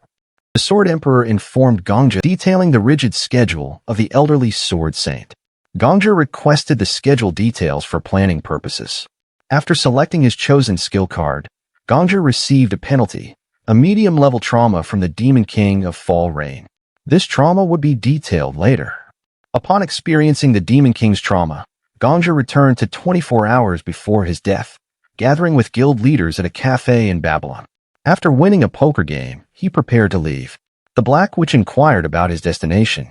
Gongja explained he was heading to the 11th floor and needed to prepare.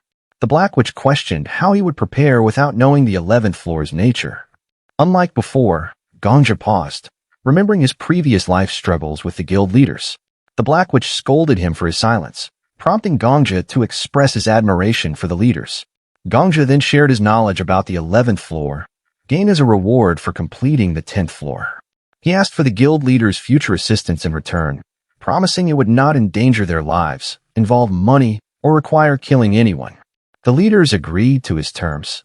Gongja revealed that floors 11 to 20 formed the Ejim Empire, and floors 1 to 10 were merely a tutorial. They would face large-scale battles on the 11th floor. The guild leaders listened intently, discussing strategies.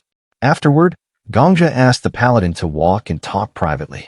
As they left the cafe, Sword Emperor informed Gongja telepathically that Marcus was stealthily following them, remaining undetected.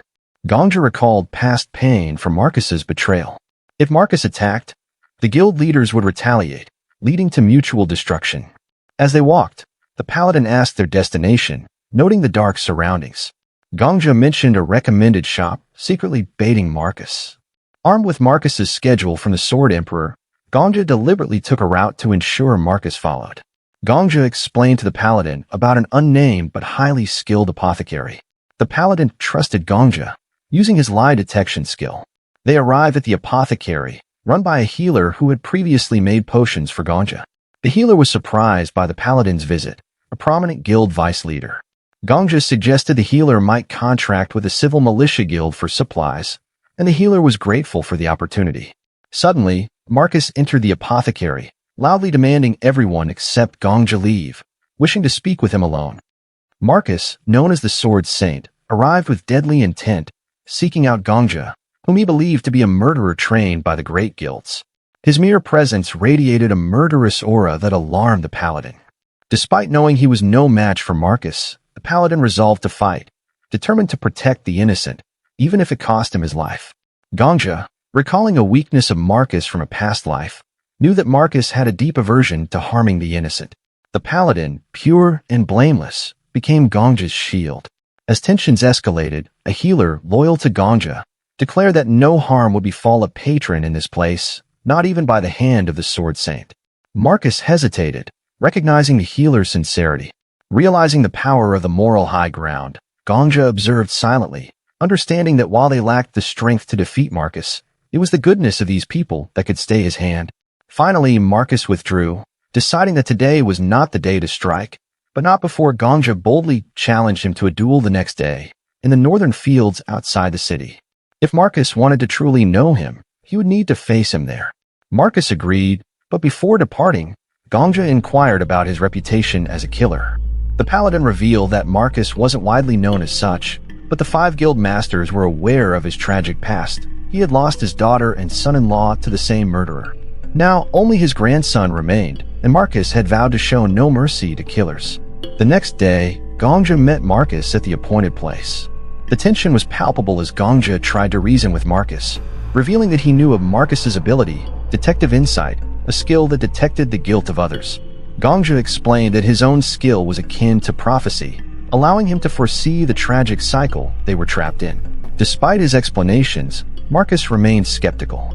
He challenged Gongja to prove his prophetic ability, and when Gongja failed, Marcus attacked, forcing Gongja to die and reset time, as he had done many times before. Each time, Gongja returned to the moment of confrontation, determined to convince Marcus of the truth. Yet, each attempt ended in failure, with Gongja dying and returning again. But Gongja was relentless. He finally made a desperate plea, asking Marcus to spare him for 5 days, to watch him and judge with his own eyes whether Gongja was deserving of death. To seal his plea, Gongja mentioned the name of the Sword Emperor, a name that startled Marcus, for it was something only the true prophet could know. Intrigued and unsure, Marcus agreed to observe Gongja for 5 days. Gongja, relieved, thanked Marcus profusely, knowing that he had bought some time. With this agreement, Gongja had successfully convinced the guild masters to trust him, and he had, for now, stayed the Sword Saint hand. As he prepared to ascend to the next stage, Gongja felt a mix of relief and anticipation. The challenge of the 12th floor loomed, but at least now he wouldn't have to face it alone. Gongja returned to the 11th floor, where the Imperial forces clashed with the Demon King's army. The battlefield was a chaotic scene, with the hunters once again called upon by Commander Sarba to aid the Empire. Everything felt familiar to Gongja, until a sudden shout from the Black Witch disrupted the rhythm. She commanded the Black Dragon Guild to assemble, declaring that they would now take control of the war. Her voice cut through the noise, assigning tasks to various guilds and ordering the Black Dragon to charge through the center. The meticulous preparation and coordination were evident, signaling a different battle than before. As the hunters rallied under her command, Commander Sarba inspired his knights to join the fray. The sight of the otherworldly warriors pushing back the monsters galvanized the Imperial soldiers, who surged forward with renewed vigor. Meanwhile, Gongja observed everything calmly. Marcus, intrigued by Gongja's composure, continued to watch him closely, reminding Gongja of his promise to judge him in 5 days. Despite the tension, Gongja focused on the task at hand. He approached the Black Witch, who was directing her guild with precision. When he revealed that he possessed a mini-map, a reward from the 10th floor that could show the location of allies, enemies, and the battlefield layout, the Black Witch was stunned. She immediately grabbed Gongja's hand, demanding to know the location of the monster boss. The sorcerer teleported them to the front lines, where Gongja pointed out a massive monster behind the enemy lines. The sorcerer used his teleportation skill to bring them closer. Gongja and the sorcerer appeared directly above the demon general commanding the troops. "Are you sure your sword will suffice?" the sorcerer asked. Gongja confidently replied, "It's enough to take down the boss monster here." The sorcerer hurled Gongja towards the demon general. "Then go." Gongja unsheathed his sword and prepared to strike from above. His strength and experience had grown, allowing him to easily cleave through the demon general. The surrounding goblins were stunned. Gongja's chilling gaze and fierce intent sent them fleeing. The other hunters, seeing the demons retreat, pursued them with renewed vigor. The black sorcerer, visibly relieved, approached Gongja. "There may be fewer than 50 casualties, maybe even under 30. This is unprecedented." Gongja, though pleased with the progress, pondered the sorcerer's reaction. Is this why he's so indifferent in previous lives? Because fewer hunters died this time? It's surprisingly simplistic. He replied, Yes, you're too excited. Calm down now. The sorcerer grinned. You should be excited when there's reason to be. I'll praise you again. Well done, Kim Gongja. The sorcerer's joy was infectious. It's rare to see such low casualties during a stage conquest. You should take pride in this. You may want to collect the rewards yourself. It's a relief to see a new hero like you. Gongja's inner thoughts were mixed. Normally, being the center of attention, supported as a hero, and envied by many is exhilarating. But it's not as fulfilling as being acknowledged by those who truly matter. People who have lived hard, even if you can't say you've done your best. Those who can clearly say that he have lived to their best of ability. I want to live a life that is recognized by these people. I want to protect these people. I want to be respected by them. I also wanted to change a little bit in this changed world.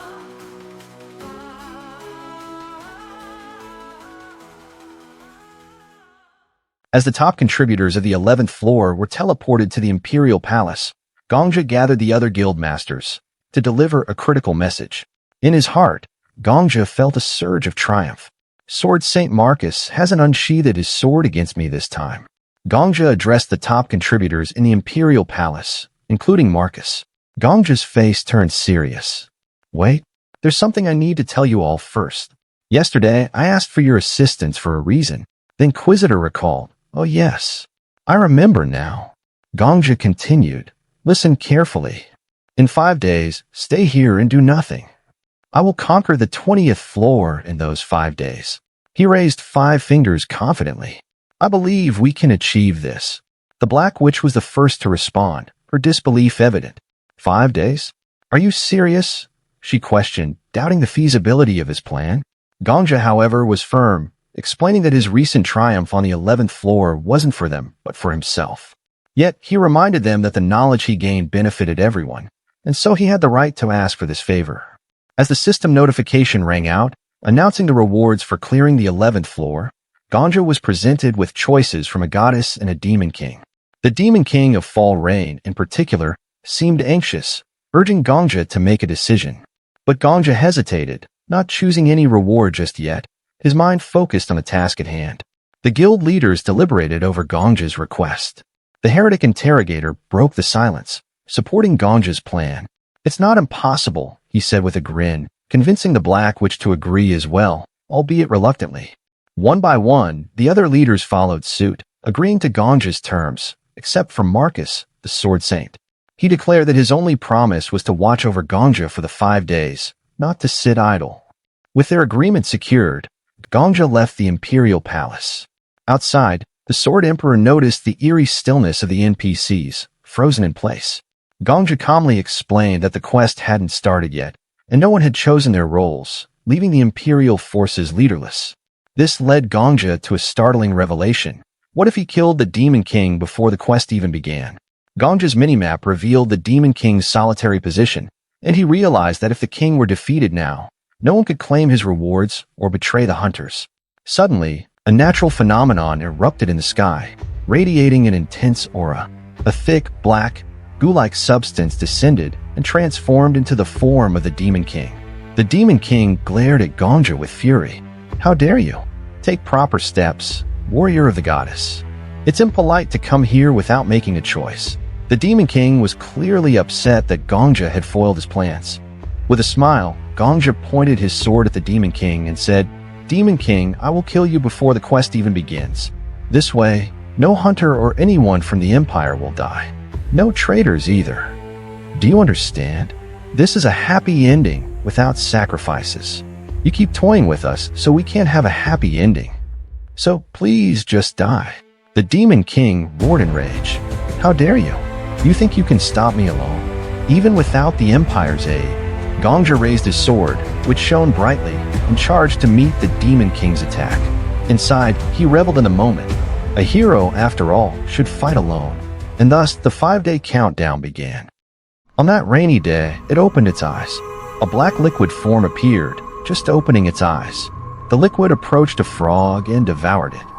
After consuming the frog, the black liquid transformed into the very same frog it had just eaten. It seemed that, at that moment, it was experiencing what it felt like to have a form for the first time. The frog stared blankly at the sky, feeling a strange desire to live a little longer. Back to the battle between Gongja and the Demon King. The Demon King successfully attacked Gongja, killing him. Gongja started marking his hand with a marker, keeping track of how many times he had died at the hands of the Demon King. When Gongja returned to the time when he had to face the Demon King again, the Sword Emperor said, "Zombie, the technique of that person is not refined. He just strikes with immense power." Of course, that's frightening enough, but Gongja replied to the Sword Emperor, "But if I know the direction of his attacks, I can avoid them." Gongja attempted to fight the Demon King again, and once more he died. He added another mark of failure on his palm with a marker. In his heart, Gongja thought, "This is a time prison."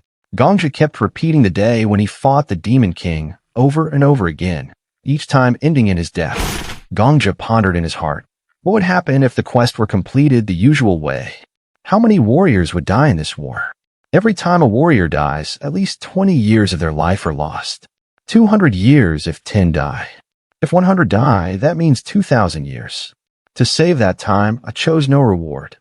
Therefore, I must be determined to be exiled and fight forever. The Sword Emperor guided Gongja while occasionally mocking him, saying, "Even if you know the direction, it will be difficult to avoid it. You are weak, you're like a zombie, a corpse." Gongja replied to the Sword Emperor, "Shut up," while struggling to dodge the Demon King's attack, which then led to Gongja's death once more. Gongja treated his battle with the Demon King as a form of training, and the Sword Emperor always helped and guided his movements. Gongja died, and died again in various situations during his fight against the Demon King. In his heart, Gongja said, "The world has stopped, and the only thing that gives me a sense of time in this frozen period is my sword. For time to flow in this world, my sword must flow for even a single second. This is just 1 second of my sword, but the world breathes again with that 1 second. Even if the water overflows and tries to flood the sky, it must flow from a single drop. Even if I want to live forever, I can only live 1 second at a time. This is how I live my life." Gongja repeated that day again, because he died fighting the Demon King. Every time he relived that day, Gongja tried to correct his mistakes and shortcomings, which resulted in everything improving. The Black Witch, who seemed delighted when the casualties among the hunters were few, grew more joyful each time Gongja repeated his journey on that same day, and the number of fallen warriors decreased. The time to clear the 11th floor became much faster. In one of his repetitions, when he met the Demon King, Gongja smiled happily, leaving the Demon King puzzled. The Demon King asked, "Why are you smiling?" Gongja replied, "Because I'm so happy. You don't understand because you can't smile." The Demon King then said, "What a pitiful creature," before attacking and killing Gongja again. Gongja said to himself, "I will not give up. There's no reason to give up. My sword is faster than it was yesterday, and tomorrow it will be even faster because I am alive." Then Gongja reached the time when he repeated the day, and suddenly the Black Witch approached him. Lowering her head, saying, "I was just about to check. Kim Gongja, no one has died." With a voice full of gratitude and emotion, the Black Witch grasped his hand, which was covered with marks from the marker, indicating how many times he had died at the hands of the Demon King. The Black Witch spoke with deep emotion, leaning her head against Gongja's chest, crying joyfully. She then said to Gongja, "Thank you, truly, thank you."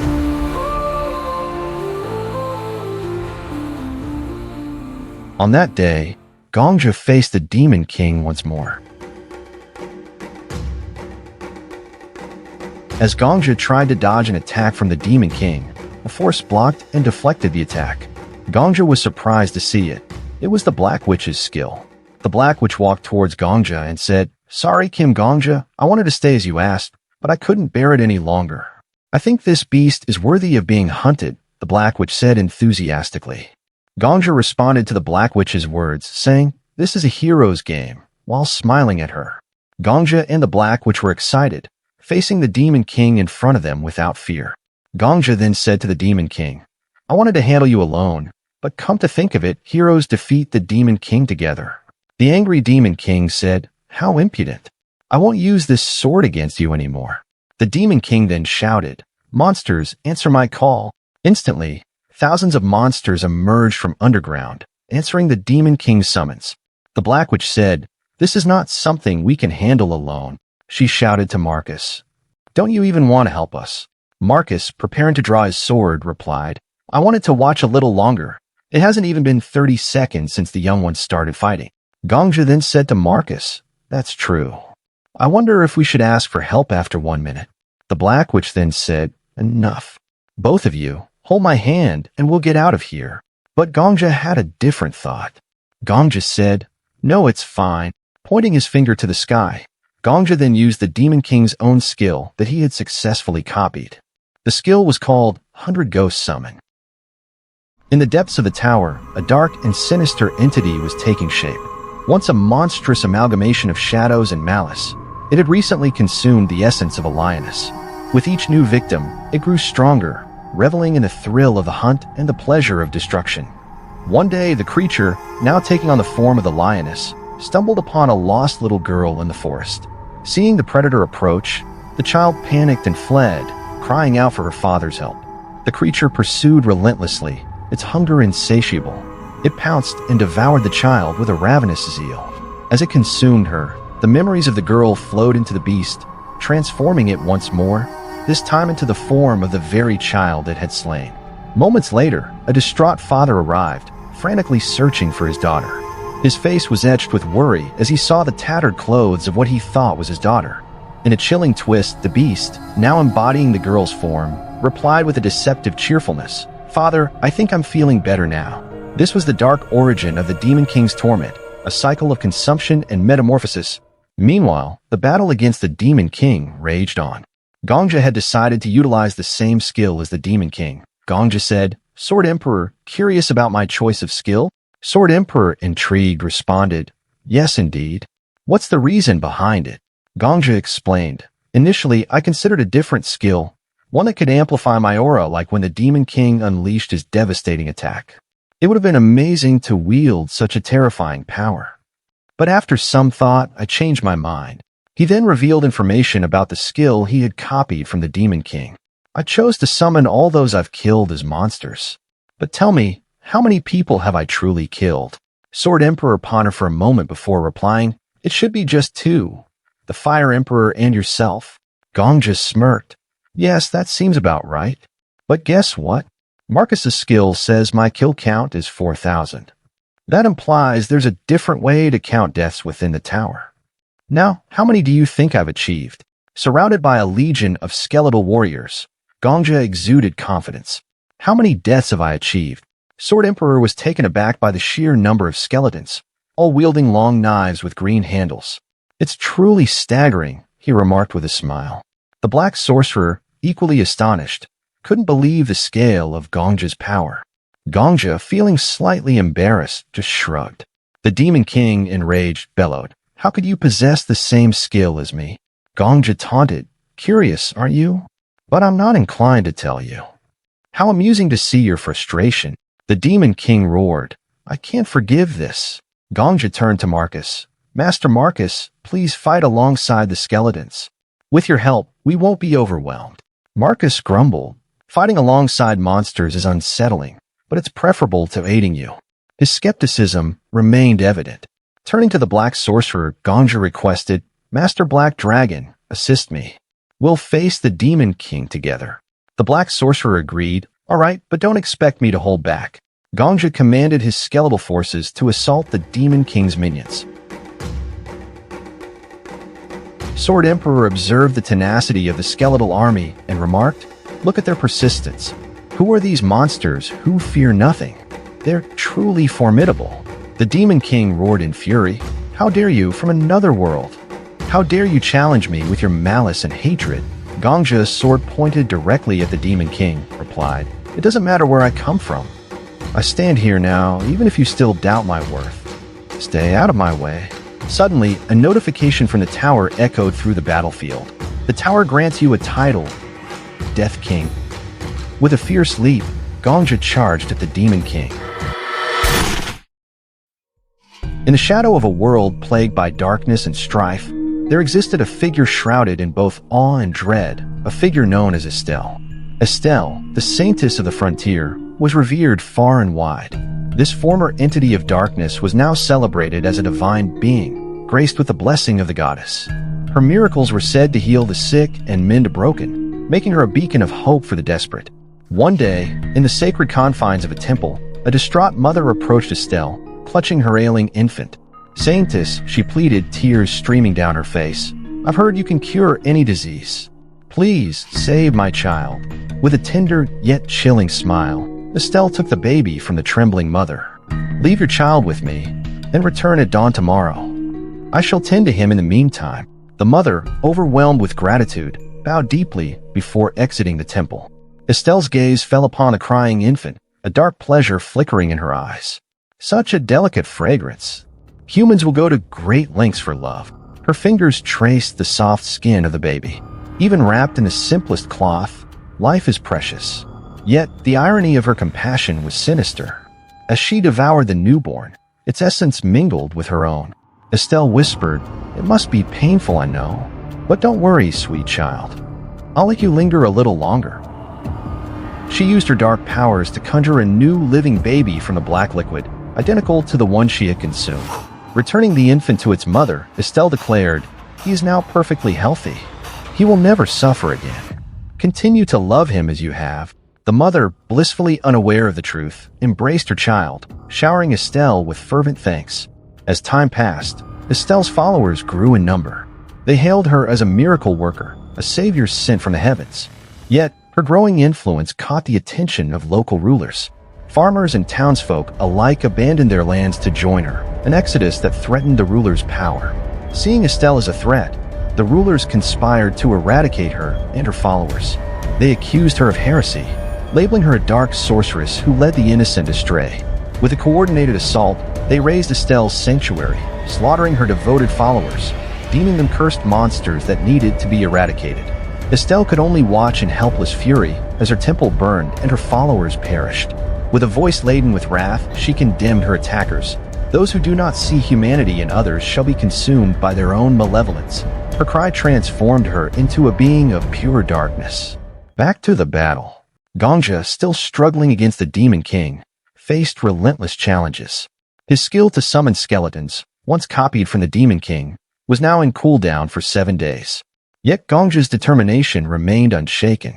His revival skill allowed him to retain his memories and level, preserving any gains from his previous lives. Each time Gongja faced the Demon King, he did so with a growing resilience, bolstered by the aid of the Black Mage and Marcus. Despite their efforts, they could not prevail, but Gongja never wavered. He meticulously memorized the Demon King's moves, waiting for the moment his skill would reactivate.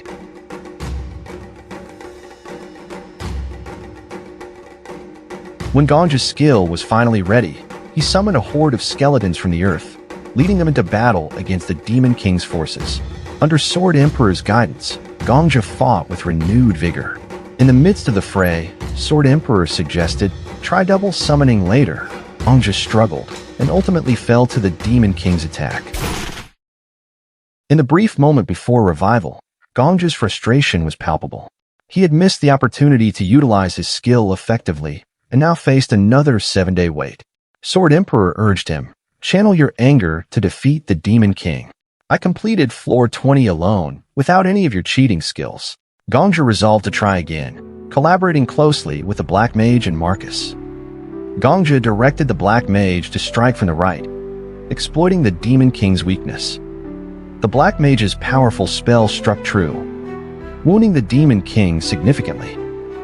For a moment, Gongja glimpsed the human form beneath the Demon King's dark exterior. As the system notification echoed through the chamber, declaring the Demon King's retreat, the malevolent entity dissolved into the ether, vowing to return. Gongja, frustrated at the Demon King's escape, reflected, "What was this all for?" A new system notification appeared, revising the quest for floors 12 to 20.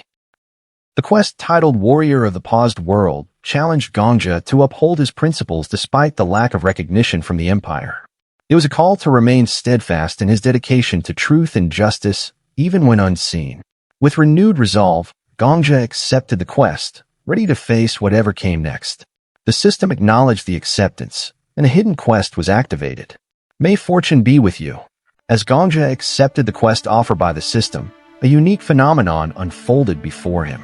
This event, known as timeline alteration, began with a shower of light, reminiscent of autumn leaves drifting gently to the ground. "What is this?" the Black Sorcerer asked, his voice tinged with confusion. "Gongja, what's happening?" Gongja, equally astonished, replied, "This is my first time witnessing such a phenomenon." The Sword Emperor, standing nearby, admitted, "I've never seen anything like this in my experience within the tower." The small, autumn-like lights drifted towards the walls of the Imperial Castle. As they passed through, the number of banners on the castle walls decreased dramatically. "Let's get a closer look," suggested the Black Sorcerer, teleporting them to the top of the castle walls. Gongja gazed in awe at the transformation below. The once dilapidated and squalid city within the castle walls had been reborn into a vibrant, thriving metropolis, teeming with renewed life and energy. Timeline alteration, Gongja mused. The timeline has shifted. The once despondent city guards now brim with vitality and cheer. He turned to the Black Sorcerer. Previously, the Ejim Empire was set to be invaded by the Demon King's forces. But now this invasion has been erased from history. A sense of fulfillment washed over Gongja as he thought to himself, unbeknownst to anyone, without anyone knowing what has transpired, history has been rewritten. Finally, as Gongja and the Black Sorcerer marveled at the scene, a shout pierced the air from below. "Hey you! Who are you?" The voice came from a knight who looked alarmed. The knight turned out to be Commander Sarba, who continued with a tone of irritation. "How dare you trespass on the Imperial Gate? Get down at once." Gongja responded calmly, "Sarba Ejim." Sarba's eyes widened in surprise and annoyance. "How do you know my name, you insolent bandit?" In his heart, Gongja recalled, he was once a friend from the Ejim Empire on the 11th floor. And now he's treating us as strangers. This brings back memories of when Sarba extended his hand to me, saying, "I entrust the fate of our empire to you." A smile spread across Gongja's face as he remembered this moment. Suddenly, Gongja burst into hearty, triumphant laughter. The Black Sorcerer, standing beside him, looked on in bewilderment at Gongja's unrestrained joy. With immense pride, Gongja shouted, "I did it! I've protected your empire." His voice reverberated across the city, causing confusion and astonishment among the guards, citizens, and even the rulers of the city. None could understand the meaning behind Gongja's declarations. He continued to shout, "I've kept my promise. No shame, no regrets." In his heart, Gongja reflected, "For hundreds of days, I vowed not to let anyone die. I'm proud. I succeeded." He replayed the events in his mind, saying to himself, "I've lived like trash. I envied and mocked others, wasting my days in drinking. I hardened my heart with rationality as an excuse and threw away my life. But not today. Today, I don't have to feel ashamed. Not before Master Black Dragon, not before the Sword Saint, not before the world. Most importantly, I don't have to be ashamed before myself." A system notification then appeared, showing the contribution rankings for conquering this floor. Gongja, now dubbed the King of Death, was at the top, followed by the Black Sorcerer in second place and Marcus in third. Sarba, bewildered by Gongja's outburst, asked, "What is he talking about?" Gongja turned to Sarba and called out, "Sarba Ejim, take care of the Empire. I'm sorry, but this is the end of my role as a hero. Defeating the Demon King should be more than enough. I'm sure your empire is rife with corruption." Sarba and his subordinates looked on in utter confusion. With renewed vigor, Gongja shouted, "But it's your job to figure that out. You can do it." His tone was encouraging, as if he were cheering Sarba on. "Well, what should I do now? I'm loving myself today." He turned to the Black Sorcerer, saying, "Master Black Dragon, what's our next move? Let's head to the 13th floor." The Black Sorcerer looked at Gongja with a mix of confusion and understanding. "Right, I forgot that no one normal is among the top hunters." "It's fine. I get it." Gongja, Marcus, and the Black Sorcerer then teleported away from the Imperial Castle. Upon arrival, the Black Sorcerer addressed Gongja. "The first-place conqueror always gets priority for entering the next floor. King of Death, I want you to be our representative and initiate the transmission." Gongja agreed and said, "Transmit." As Gongja, the Black Witch, and Sword Saint Marcus arrived on the 13th floor, they were met with a startling sight. The Demon King, now perched atop a crumbling edifice, was in a state of frantic rage. His aura, once formidable, had diminished significantly. The Sword Emperor, telepathically communicating with Gongja, expressed his confusion. What's wrong with him? He seems weaker than before. Gongja, noting the Demon King's visibly reduced strength, agreed. The Sword Emperor speculated that the Black Witch's previous attack had inflicted severe damage, reducing the Demon King's level considerably. Gongja pondered the anomaly. A system notification then appeared, informing that all hunter rewards will be calculated upon conquering the 19th floor. For now, only minor rewards were granted. Gongja received a boon from the War God, granting him a map of all floors from 11 to 20, which transformed into a world map, allowing him to view events across the continent. Gongja shared his insight with the Black Witch and Marcus. I understand now why the Demon King is in this state. The history of the invasion has vanished. Not only has the Empire's history changed, but the entire continent's history has been rewritten. We've reverted to a time before the Demon King's assault, just as the temple was attacked. Telepathically, Gongja explained to the Sword Emperor that the Demon King's weakened state was due to the removal of the invasion event from the system's quest. Suddenly, the Demon King summoned his minions, reviving fallen knights and monks as grotesque zombies. He commanded them to eliminate Gongja and his allies. The overwhelming number of zombies forced Gongja to his demise. In the repeated encounter, Gongja instructed the Black Witch to address the situation. The Black Witch replied that her powers alone would struggle. He turned to Marcus. Can you break through to that large stone chest? I need to check something. Marcus, unsure, agreed to investigate the chest. Despite his effort, Marcus' actions led to Gongja's death from a zombie bite. In the next iteration, Gongja directly instructed Marcus to locate the chest and retrieve a hammer that could affect the zombies. Marcus was initially hesitant, only ever using a sword. Despite Marcus's skepticism, he retrieved the hammer, which ultimately helped defeat the zombies. However, a giant one-eyed zombie appeared, posing a new threat. The Black Witch speculated that it might be a giant guardian fallen under the Demon King's control. Marcus, determined to confront the giant, attacked bravely but was ultimately defeated. In the subsequent attempt, Gongja advised Marcus against a direct assault on the giant. He urged the Black Witch to focus her attack on the giant's eye. Despite her initial reluctance, the Black Witch agreed to avoid targeting the eye after Gongja's insistence. With strategic cooperation, the trio managed to defeat the giant zombie. A notification from the system announced the Demon King's retreat to the 14th floor.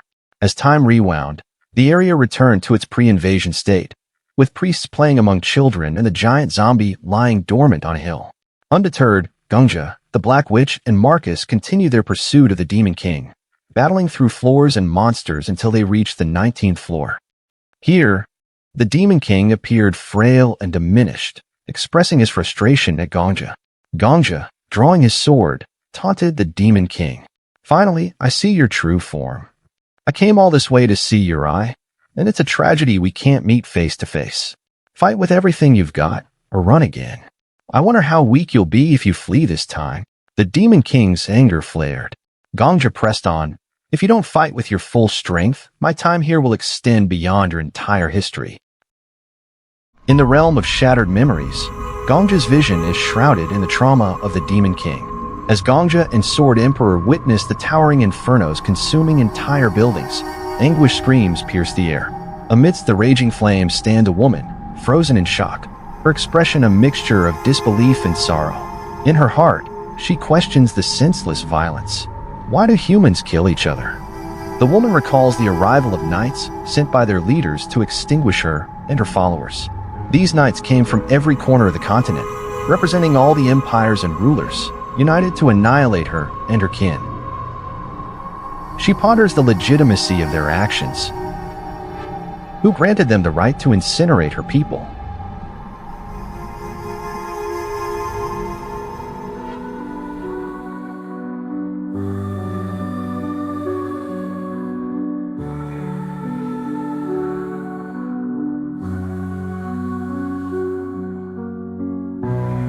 Amid the ruins of scorched structures, the Sacred Maiden finds her followers reduced to ash. Overcome by a profound despair and rage she has never felt before, She kneels and collects the remnants of the burnt bodies and buildings. Consuming the ash, she reflects on the cruel irony. These beings, who were once human, are now deemed monsters. Her transformation into a dark, sludge-like substance mirrors her newfound anguish and disbelief. As the dark entity approaches a village, the sacred maiden's inner turmoil becomes palpable. She laments the cruelty of a world where only a select few are deemed worthy of beauty and grace, with a vengeance that falls like red rain. She condemns the world that has wronged her. The once burning villages are now consumed by this malevolent force, their flames extinguished by her wrath. Roused by Sword Emperor's voice, Gongja awakens from this haunting vision.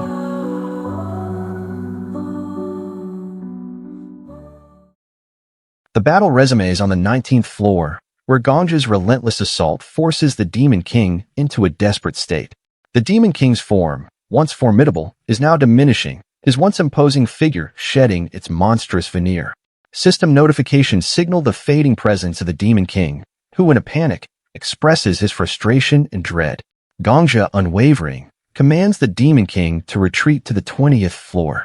The Demon King, silent and defeated, retreats as Gongja's allies prepare to withdraw. Sword Saint and Black Witch acknowledge Gongja's resolve, allowing him to confront the Demon King alone. Sword Saint promises to discuss matters further after Gongja's final battle, while Black Witch expresses her readiness to wait, having fulfilled her own commitments.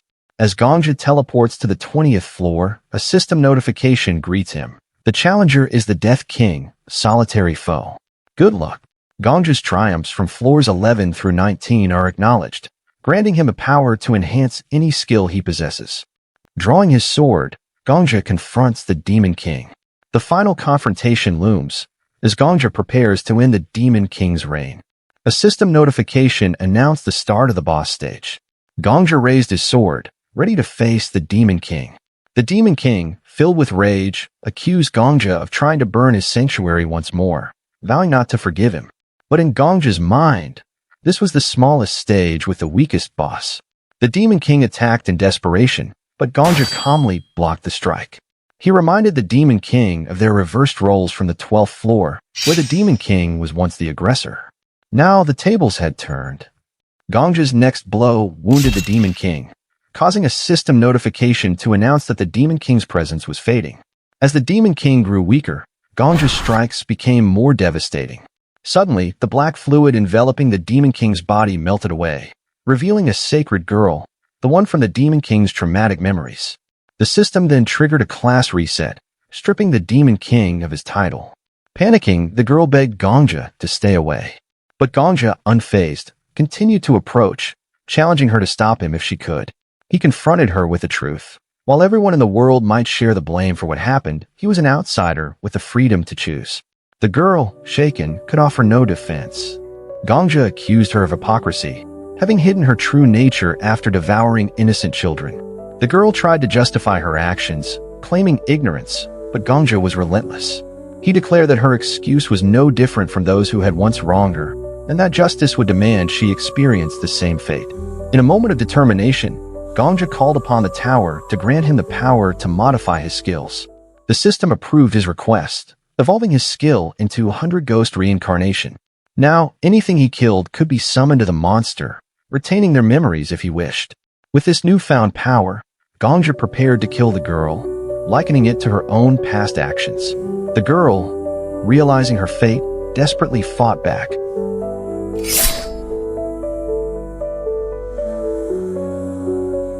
Gongja easily shattered her weapon and her spirit.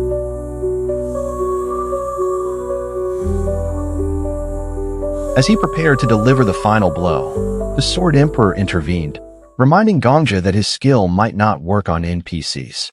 Unsure, Gongja questioned the tower, but the response was unclear. Suddenly, he was enveloped in a golden light, and the system acknowledged his question as an official agenda item. The tower then summoned a conference with the 6 constellations, and in a flash of light, Gongja vanished. Gongja finds himself teleported to a strange dimension, reminiscent of the nether he once experienced while waiting to be revived. As he tries to make sense of his surroundings, a series of notifications appear, announcing the presence of 6 mysterious entities known as the Pillars of All Lives. Suddenly, Gongja is confronted by these powerful beings, who seem to be holding some sort of trial. The system poses a question: should NPCs be considered valid targets for Gongja's skill, Ghoul reincarnation? The pillars are divided in their decision, with 2 voting agree, 2 voting disagree, and 1 abstaining. Gongja senses a greater power is yet to decide.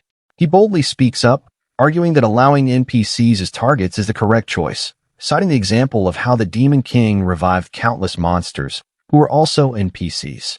He assures the pillars that he has shown his true nature, and has no intention of misusing his powers.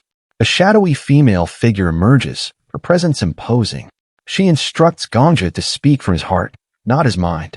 In response, Gongja confidently declares the Demon King is his prey, asserting his authority. The final pillar, the Master of All Lives, casts the deciding vote, agreeing to include NPCs as valid targets. The system confirms the decision, and the floor beneath Gongja crumbles, teleporting him back to his original location. Awakening to the voice of the Sword Emperor, Gongja realizes only a few seconds have passed, though it felt like an eternity. He recounts the strange encounter to the Sword Emperor, who, to Gongja's surprise, is just as baffled. Determined to finish his task, Gongja approaches the Demon King, now in the form of a helpless girl. He kills her with a swift strike of his sword, then uses his skill to resurrect her. As the girl reawakens, Gongja names her Preta, commanding her to serve him as her new master. As Preta reluctantly obeys, the sound of approaching horses grows louder. The system notifies Gongja of a timeline alteration, restoring a once-destroyed village and resurrecting its inhabitants. In a desperate moment, Preta kneeled before Gongja, begging him to save her village. Without hesitation, Gongja agreed. Gongja boldly confronted the army of knights approaching the village, led by General Sarba-Ijim. The general, filled with pride, declared that they were there under the emperor's orders to cleanse the village of a witch who had been corrupting the land. Gongja, however, recognized these warriors from his past encounters and understood that they were manipulated by lies and false orders. As more forces arrived, all claiming to follow orders from their respective leaders, it seemed as if the entire world was conspiring to destroy the village. Gongja stood firm, challenging General Sarba by questioning the true motives behind their mission. The general, confused and angered by Gongja's defiance, accused him of being in league with the witch. But Gongja skillfully manipulated the situation, revealing knowledge of the imperial family's secrets, causing the general to question his own loyalty and purpose. In a dramatic turn, Gongja drew his sword, which emitted a brilliant light, and declared himself a messenger sent directly by the founder of their empire. The general and his troops, overwhelmed by Gongja's display, fell to their knees in submission. But the other factions remained skeptical, especially the representative from the temple. They demanded proof of Gongja's claims, suggesting a test with a mystical artifact, the Soul Orb, to determine if Gongja was truly a divine messenger and if Preta was indeed the witch. When the blood of a good person touches the glass crystal, it emits a white light. However, if the blood of an evil person is dropped onto the crystal, it shines with a dark, ominous light. The representative took a blood sample from Preta and dripped it onto the crystal. Immediately, the crystal emitted a thick, black light. Shocked, the representative exclaimed that the soul was so wicked it was as if they were facing a demon king.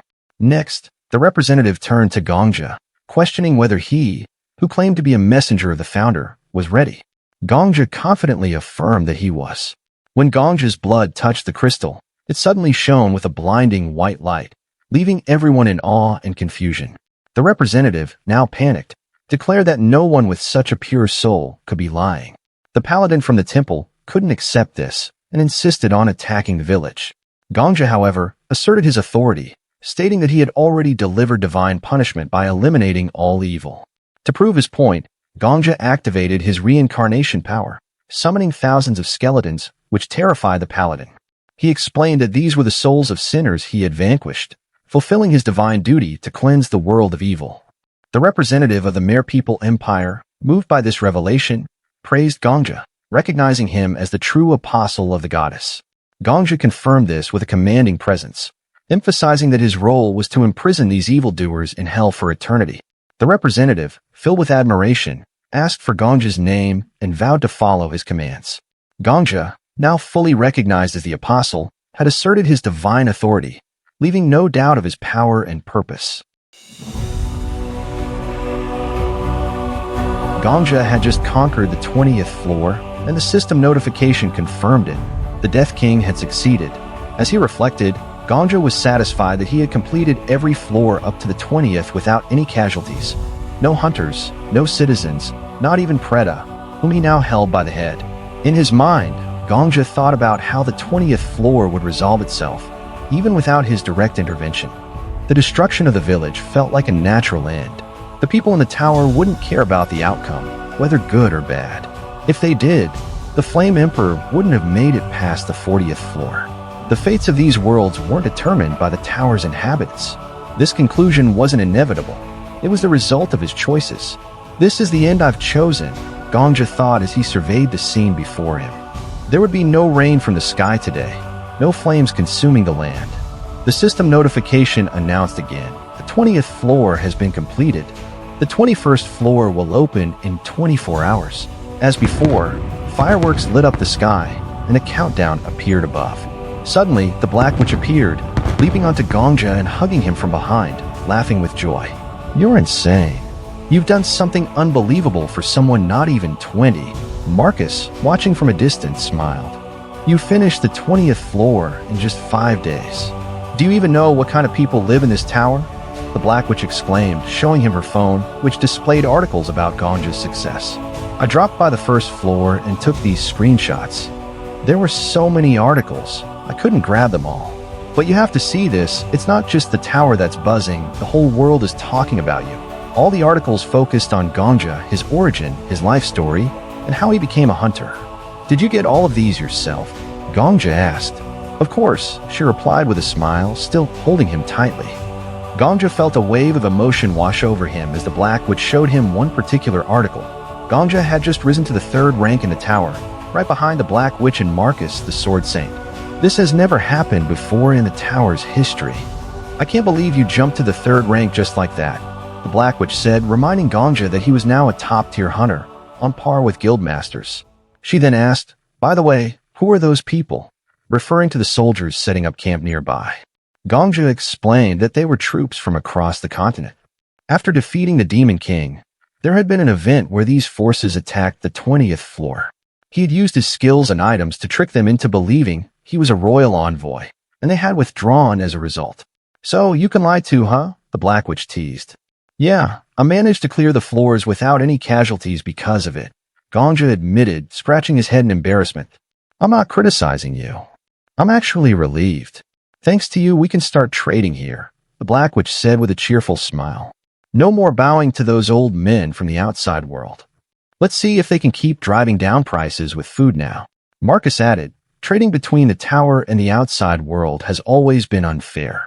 Whether it's prices, goods, or technology, the outside world has always had the upper hand. Gongja then asked the Black Witch, you mentioned that hunters will start trading here, right? They should, she replied. Then I'll lend you my name.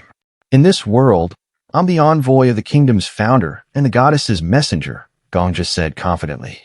If I introduce you as a goddess's envoy too, trading will become much easier, he added.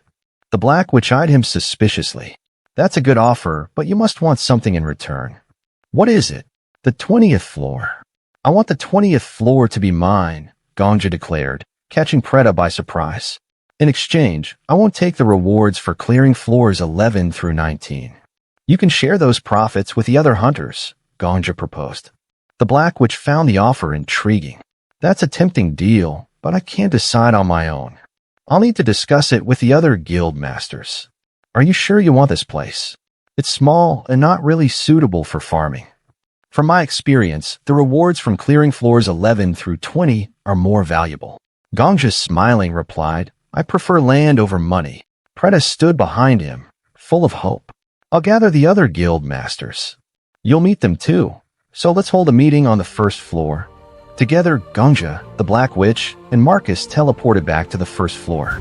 As they walked, Gongja reflected, for others, it's only been 5 days. But for me, it feels like hundreds. He took a deep breath, relieved. Before stepping out of the gate, the Black Witch warned him. It might be too soon for you to realize this, but like I said, everyone in the tower is buzzing. You need to be prepared. Gongja was startled to find a huge crowd of reporters waiting for him as he exited the gate, all shouting his new title, King of Death.